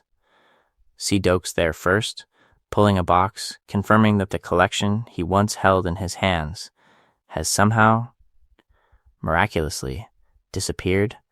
Rita's housewarming. The suburban fantasy in full bloom. Put Doakes across the street in an unmarked car, watching the family trajectory Dexter swore he could maintain without consequences. The focus is not just on the kill off the week anymore. It's on Dexter as a serial planner, whose psychology is laid bare by his own blueprints. On rewatch, we can stop and ask, every single time, what is Dexter's plan here? What safeguards does he think he has? Where is the obvious point of failure? And what will it cost when it hits? Once we do that, a lot of twists stop feeling like shocks and start reading like inevitabilities. LaGuerta reopening the Bay Harbor butcher case isn't a random late-season swerve. It's the delayed detonation of every shortcut Dexter took after framing Doakes. Along the way, this lens quietly shifts the genre in our heads. Dexter's voiceover sells us a power fantasy about perfect control. But when we track the plans and imagine Doakes patiently waiting in the wings, the show plays more like a slow-motion tragedy about a man who can't see himself clearly, constantly engineering the very discoveries he's trying to avoid. He's not the mastermind. He's the architect of his own exposure. So as you rewatch, we want to hear from you. Which scene feels most different when you picture Doakes alive, watching, waiting to strike? Is it Deb walking into the church, or Dexter in Oregon, or Iron Lake's quiet snow hiding a Miami investigation that never really died? Hold on to that thought, because next, We're going to follow one of those imagined moments all the way to its most dangerous endgame. So let's kick things off by sitting in a really uncomfortable place. We like Dexter. We're used to riding shotgun with the dark passenger, laughing at the deadpan voiceover, feeling that rush of satisfaction when a plastic-wrapped monster gets exactly what the courts couldn't deliver. The show is engineered to make that feeling easy, but once Doakes survives, that ease evaporates, because now, every time we feel that hit of catharsis, there's a living man on the other side of the frame saying, "You're cheering for a serial killer." The central question stops being, will Dexter pull off this plan? And quietly becomes, why are we rooting for him to?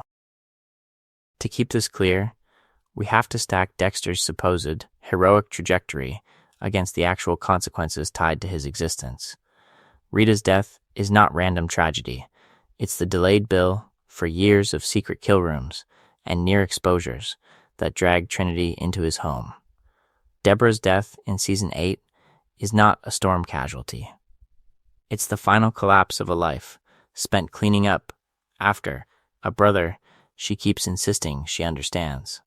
LaGuerta dies on a dock because she refuses to accept the convenient fiction that Doakes was the Bay Harbor butcher. Doakes himself loses his career, his reputation, his freedom, and in canon, his life, because Dexter chooses framing over accountability. And that's before we mention the families of Dexter's victims. The husbands, sisters, kids who never get a body, never get an answer, never get to close an investigation that quietly points back to Miami Metro's favorite blood spatter analyst. We don't see them. That omission is part of the psychology of the show. It keeps the moral math abstract enough that the code still feels clean. Now drop a breathing, angry, absolutely vindicated Doakes into that landscape. He's the pattern interrupt the narrative has been dodging from the pilot. His survival makes it impossible to pretend there was no other way. Arrest was an option. Exposure was an option.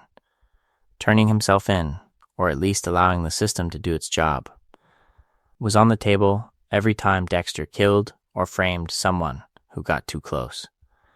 Doakes is the walking, talking, alternate timeline, the one where the investigation doesn't stop at the convenient scapegoat.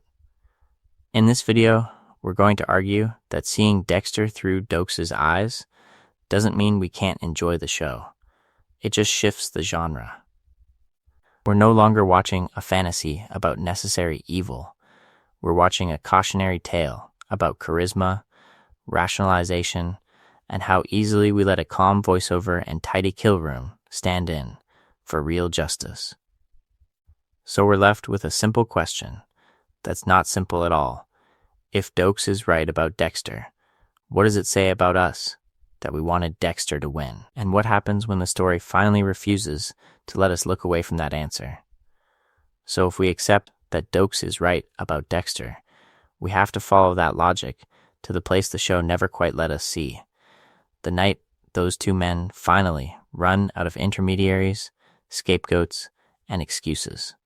No more cabin, no more Lila, no more LaGuerta standing in between. Picture it as a liminal space, because that's where Dexter's whole psychology lives. Not a kill room he controls, not a crime scene that belongs to Miami Metro. An almost empty parking garage behind the precinct, long after shift change, sodium lights buzzing, concrete slick with a recent rain. Or, if we leap ahead in the trajectory, a snow-bleached clearing in Iron Lake. Trees black against the sky, the past literally following Dexter into his new life. Either way, it's territory that belongs to neither of them and to both of them. A threshold. Dexter steps in without a plan, and that's the tell. No plastic sheeting, no tools laid out in ritual order, just the faint outline of a syringe in his pocket that he already knows he won't reach in time. Doakes is there without backup, without a wire, without even pretending this is an official investigation anymore. Gun up, eyes locked, years of suspicion hardened into certainty. To keep this clear, the focus is not just on who pulls the trigger, but on what they finally say when the masks drop. Dexter falls back on his last remaining story. He only kills those who deserve it. The system is broken. Harry's code is the only thing standing between order and chaos. Doakes doesn't even let him finish. Who made you the system, Morgan? Who appointed you judge and executioner? Every name becomes a count in the indictment. The cabin in the Everglades, the Bay Harbor butcher case, LaGuerta in that shipping container, Deborah in the hospital, Rita in the bathtub. Harrison inheriting a legacy he never asked for. From a certain angle, it's not even an argument. It's a collapse of narrative. Dexter keeps reaching for control, for the fantasy that his failures were necessary collateral damage.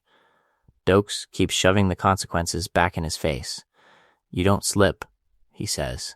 You escalate. Season after season, body after body, you rewrote the rules so you could keep doing what you wanted and call it a code. In this video, we're going to lean into that ambiguity rather than resolve it. The central question in this imagined showdown isn't whether Dexter can outfight Doakes, it's whether he can still out-talk him, out-mythologize himself when the only audience is the one man who never believed the myth. A gunshot cracks the air. Concrete flashes. Snow scatters. A body falls, just out of frame. We never see whose. Because the point was never which predator walks away. It's that, given enough time, this confrontation was inevitable. And if we follow that inevitability forward, along the way, it changes everything about how Dexter's story could have ended. So when that body drops out of frame, we hit the real fracture point. Whose story have we actually been watching this whole time? Because up to now, the answer feels obvious. We live inside Dexter's head. We ride shotgun with his narration, his dark jokes, his ritualized plans for control. From the pilot, the camera doesn't just follow Dexter, it obeys him. Inner monologue, flashbacks curated by his own psychology, a running commentary that turns serial murder into a guided tour.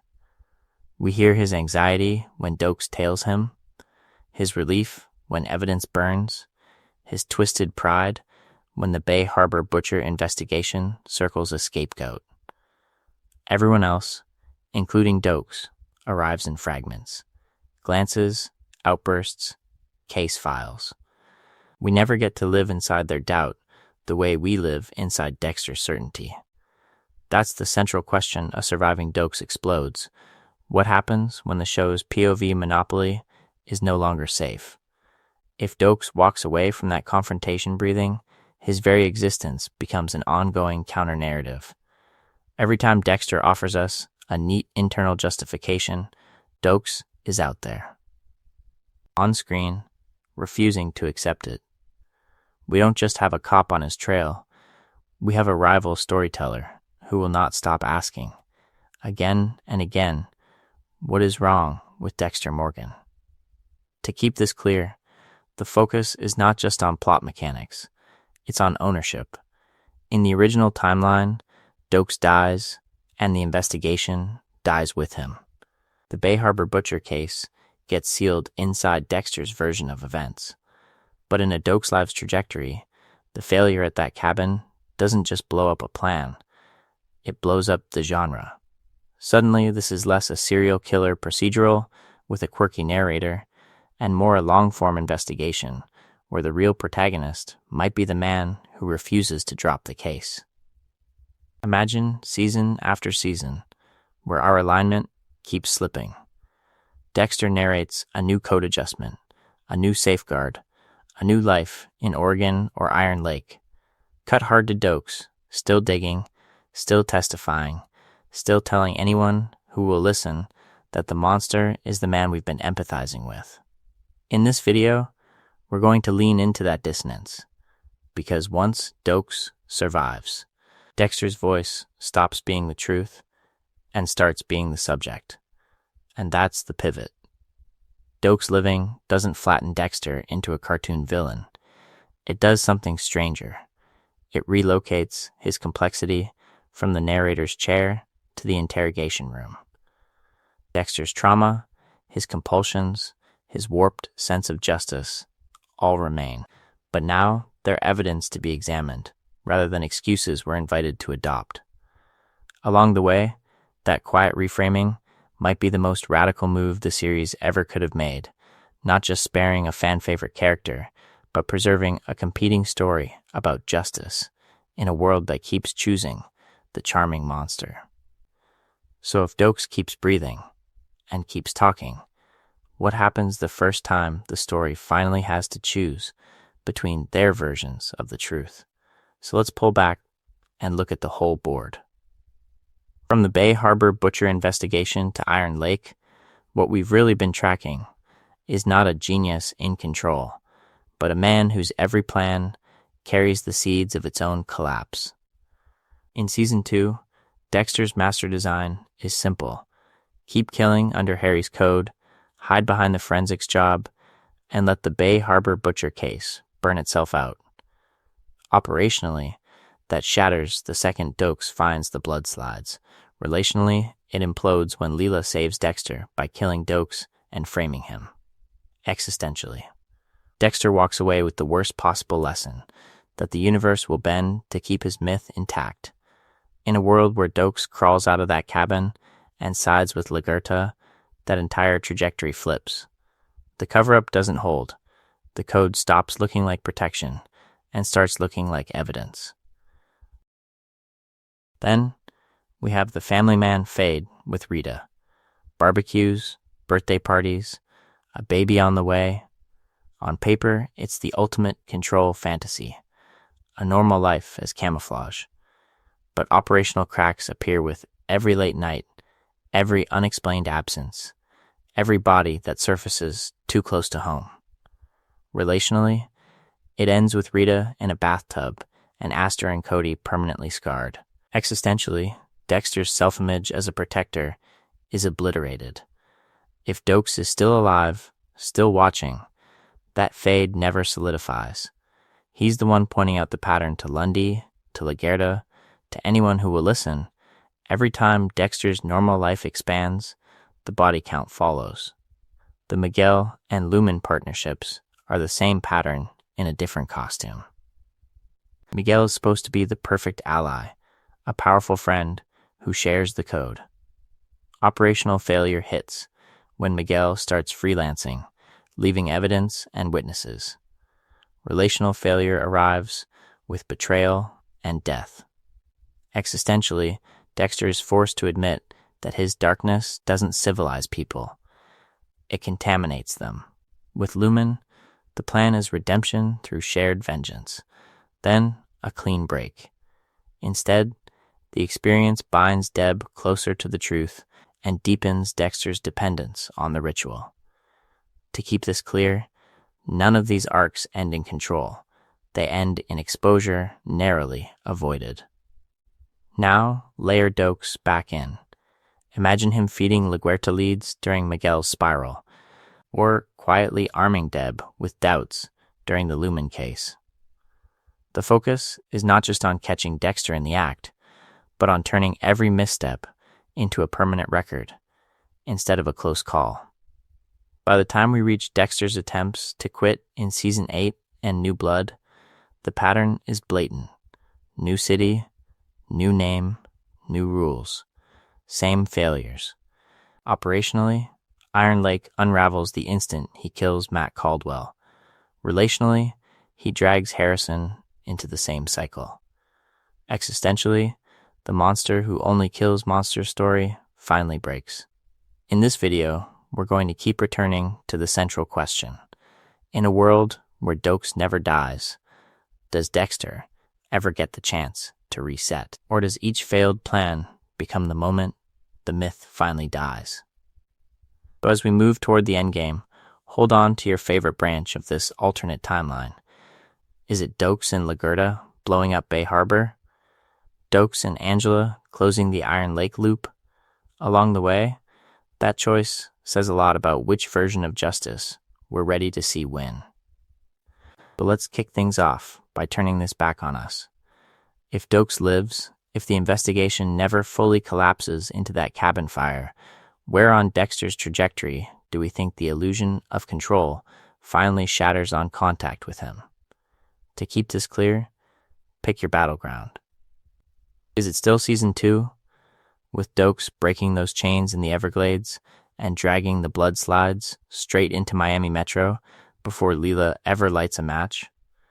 Is it season 4, with Trinity closing in on Dexter's family while Doakes quietly builds a parallel case, waiting for one operational failure to expose both serial killers at once? Or do we jump ahead to season 7, where Doakes and Lagerta stand shoulder to shoulder in that shipping container instead of Lagerta dying alone?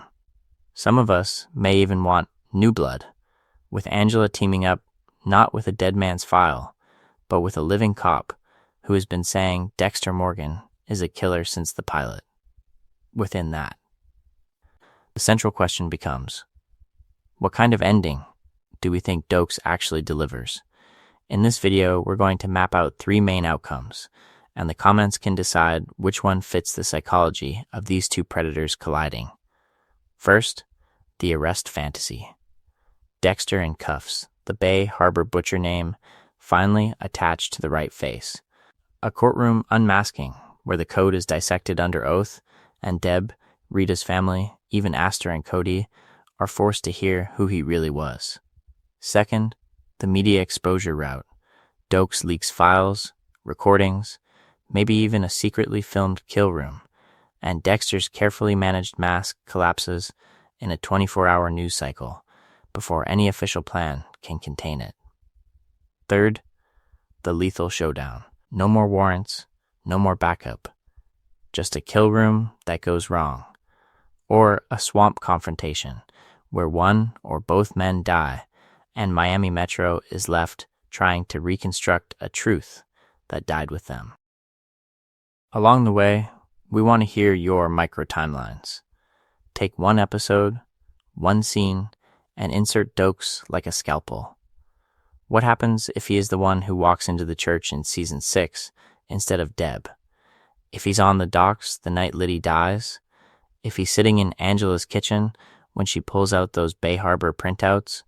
1 or 2 surgical changes can flip an entire season, from Dexter barely surviving to Dexter completely exposed. And then there's loyalty. In your version, when the plan finally breaks, who stands where? Does Deborah side with the brother she loves, or the partner who has been right all along? Does Batista follow the chain of evidence or his affection for Dexter? Does Quinn, who already suspects Dexter, become Doakes' blunt instrument or Dexter's last dirty ally? If this kind of failed plan archaeology works for you, say so below. The focus is not just on Dexter. There are other shows built on the same myth of control, waiting to be dismantled. Which character's grand design do we break apart next? So let's stay with that for a second and turn the lens on us, not just on Dexter.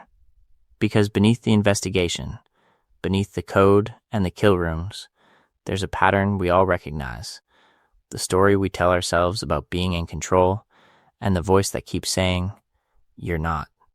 Let's kick things off with a metaphorical twist. In this video, we're going to treat Dexter and Doakes as 2 pieces of inner psychology. Dexter is the polished narrative, the part of us that insists there's a plan, that our impulses are justified, that the consequences are manageable. Doakes is the inconvenient witness, the suspicion, the friend, the critic, the comment we can't shake that says, something here doesn't add up. Which one usually wins in your head? To keep this clear, think about your own media habits instead of your personal life. Maybe your Dexter is Walter White telling you he's doing it for his family, and your Doakes is Hank Schrader, bumbling at first, but relentlessly closing the gap between the myth and the evidence. Or your Dexter is Joe from You, wrapping obsession in romantic language. while your Doakes is any character who refuses to be charmed and calls him what he is, a stalker with a narrative problem. We want to build a thread in the comments that works like a mini case file. So here's the format. My Dexter is X. My Doakes is Y. X can be a character, a show, even a whole genre that seduces you into its point of view.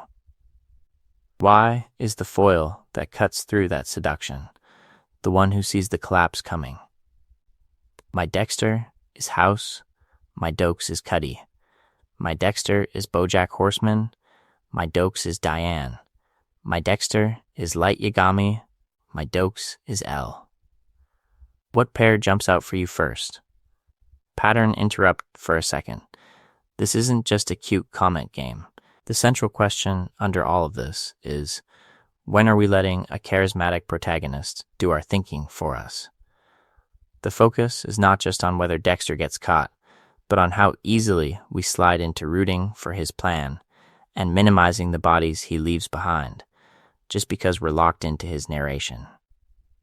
When we train ourselves to notice the Doakes figure, we're training ourselves to spot the blind spots in any story that claims total control.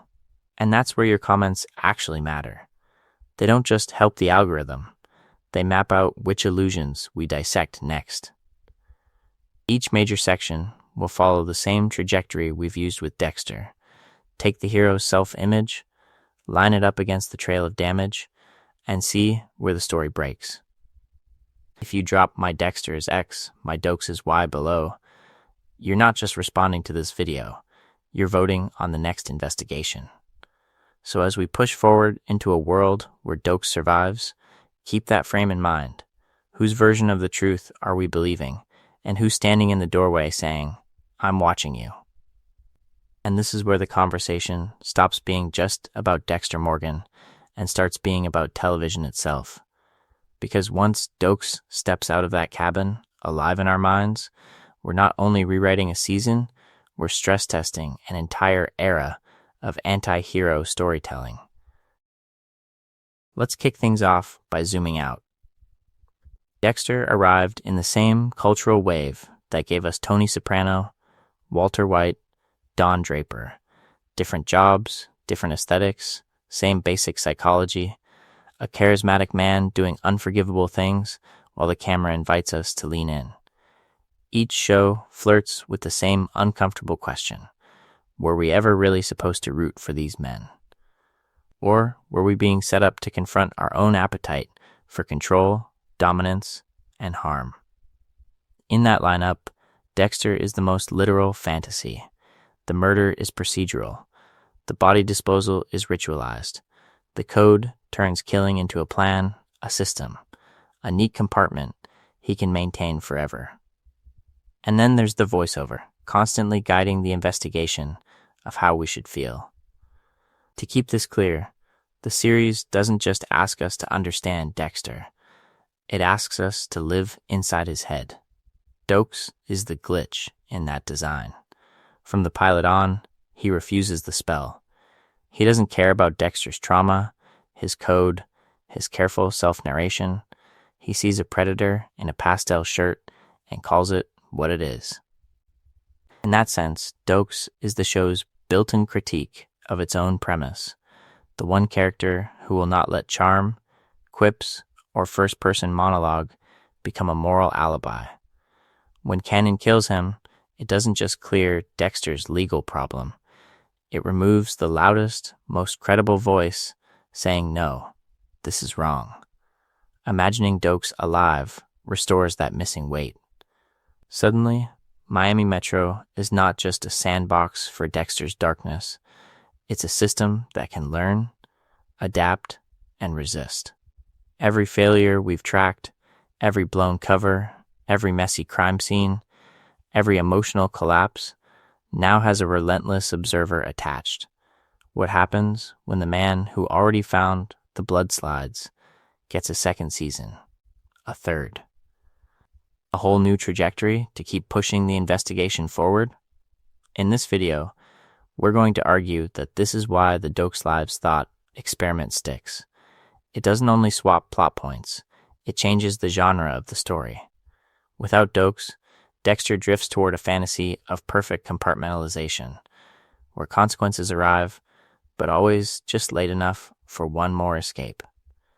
With Doakes in play, the same events tilt toward tragedy, harm cannot be contained, lies cannot be permanently managed, and the plan to stay in control is revealed as the core delusion.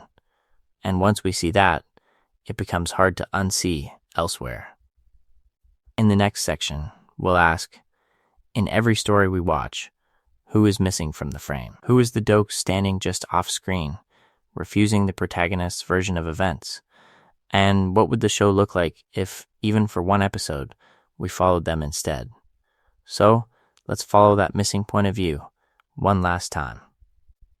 Back to the Everglades, back to the cabin, back to the image this whole what if hangs on, Doakes crawling out of the fire that was supposed to erase him, smoke in his lungs, burns on his skin, and one single unshakable thought in his head: Dexter Morgan is the Bay Harbor Butcher. In canon, that explosion is Dexter's dark miracle. The universe quietly signs off on his plan. The evidence burns, the investigation collapses into a convenient narrative, and Dexter walks away with a clean reset he absolutely did not earn. But in the world we've been tracing, the universe refuses to cooperate. The body doesn't stay buried. The witness doesn't stay dead. Control never actually arrives. To keep this clear, the central question we've been circling isn't could Dexter have stayed ahead of Doakes? It's was Dexter ever really ahead of anything? One line sums it up. Dexter's life isn't a story of a monster who mastered his darkness. It's a story of a man whose plans kept failing just slowly enough for him to pretend he was in control. Stalk the target. Prepare the kill room. Dump the bodies. Season after season, the ritual gave him the illusion of design, while the consequences kept stacking just out of frame. Doakes surviving is what happens when that delay is removed. No more buffer of time. No more years between crime and reckoning. Instead of Laguerta piecing things together in the margins, we have Doakes in a hospital bed, wired to machines, telling anyone who will listen that Dexter has a code and a boat and a box of blood slides. The acceleration of consequence forces Dexter to face, much earlier and far more brutally, what he really is and what he's really done. In this video, we're going to great lengths to show that every phase of Dexter's trajectory depends on that lag between action and fallout. Harry's code only feels workable because the bodies stay abstract. Rita only feels safe because the Bay Harbor Butcher investigation hits a dead end. Even Iron Lake only exists because Miami never fully finished what Doakes started. Take away the delay, and the fantasy of the careful predator collapses into what it always was, a man improvising while the walls close in. So we end here with a final, uncomfortable question. In a world where Doakes never dies, is there any version of Dexter's story that ends with him free, hidden, and unpunished? Or was that always the most unrealistic fantasy of all? If the one person who saw through him from the pilot lives to testify, does Dexter escape, or does he just run out of places to hide the truth? Because sometimes the scariest what if isn't what if the monster wins. It's what if someone had stopped him sooner, and what would that have cost everyone else? Deborah's faith. LaGuardia's career. Miami Metro's illusion of competence. Our own comfort with watching him get away. Along the way, we've been complicit in Dexter's myth of control. A living Doakes doesn't just break Dexter's plans. He breaks ours. And once we see that, it lingers. Not as closure, but as an open case file we can't quite put down. That open case file doesn't just belong to Dexter and Doakes. It belongs to a whole gallery of characters who think they're writing flawless blueprints while the floor is already giving way under their feet. Because once we see Dexter's trajectory as a slow motion collapse of control, it's hard not to look sideways at other master planners and ask the same central question. What happens if the one variable they can't predict refuses to stay where the script put them? Walter White, standing in his tidy whities in the desert, swearing he has a plan as the bodies and lies pile up. Light Yagami, convinced his notebook and God complex will outmaneuver L, Near, and basic human psychology. Michael Schofield, mapping every brick of Fox River and Sona while forgetting that people don't move like blueprints. Gus Fring, building an empire on discipline and patience, only to be undone by one man's chaos and one old man's rage. Each of them insists they're in control. Each of them leaves a trail of unintended consequences. In this video, we're going to stay with Dexter and Doakes, but this format, the cold open montage of failures, the thesis inversion that strips away the myth of control, the plan-by-plan investigation, and the single altered event that rewires the entire story, that structure can travel. It can follow Heisenberg into the desert. It can sit in the task force room with L. It can stand in the laundry with Gus as the bomb ticks down. So here's where we hand the case file to you. Which architect of their own downfall do we dismantle next in this exact way? Cold open montage, thesis flipped on its head, plan-by-plan breakdown, and a central what if that knocks one piece out of the Jenga tower and forces the whole thing to collapse. Walter White, Light Yagami, Michael Schofield, Gus Fring, someone else we haven't even named yet? To keep this clear, drop the name in the comments and, if you want, the single moment you'd change. One decision, one survival, one failure that doesn't happen. Along the way, we'll keep testing what happens when a character's illusion of control meets a world that refuses to cooperate. If you're still here, you already know the pattern. Plans fail, masks slip, the cost lands on everyone else.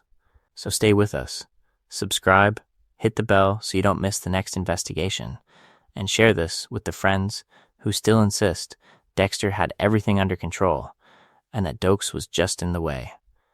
Better yet, use it as a provocation. Send this to the friend who still thinks Doakes was the bad guy, and see what they say when the evidence board doesn't back them up. The focus is not just on Dexter. This channel will keep taking apart the stories of characters who think they're in control, and we'll show, step by step, how their plans really fall apart.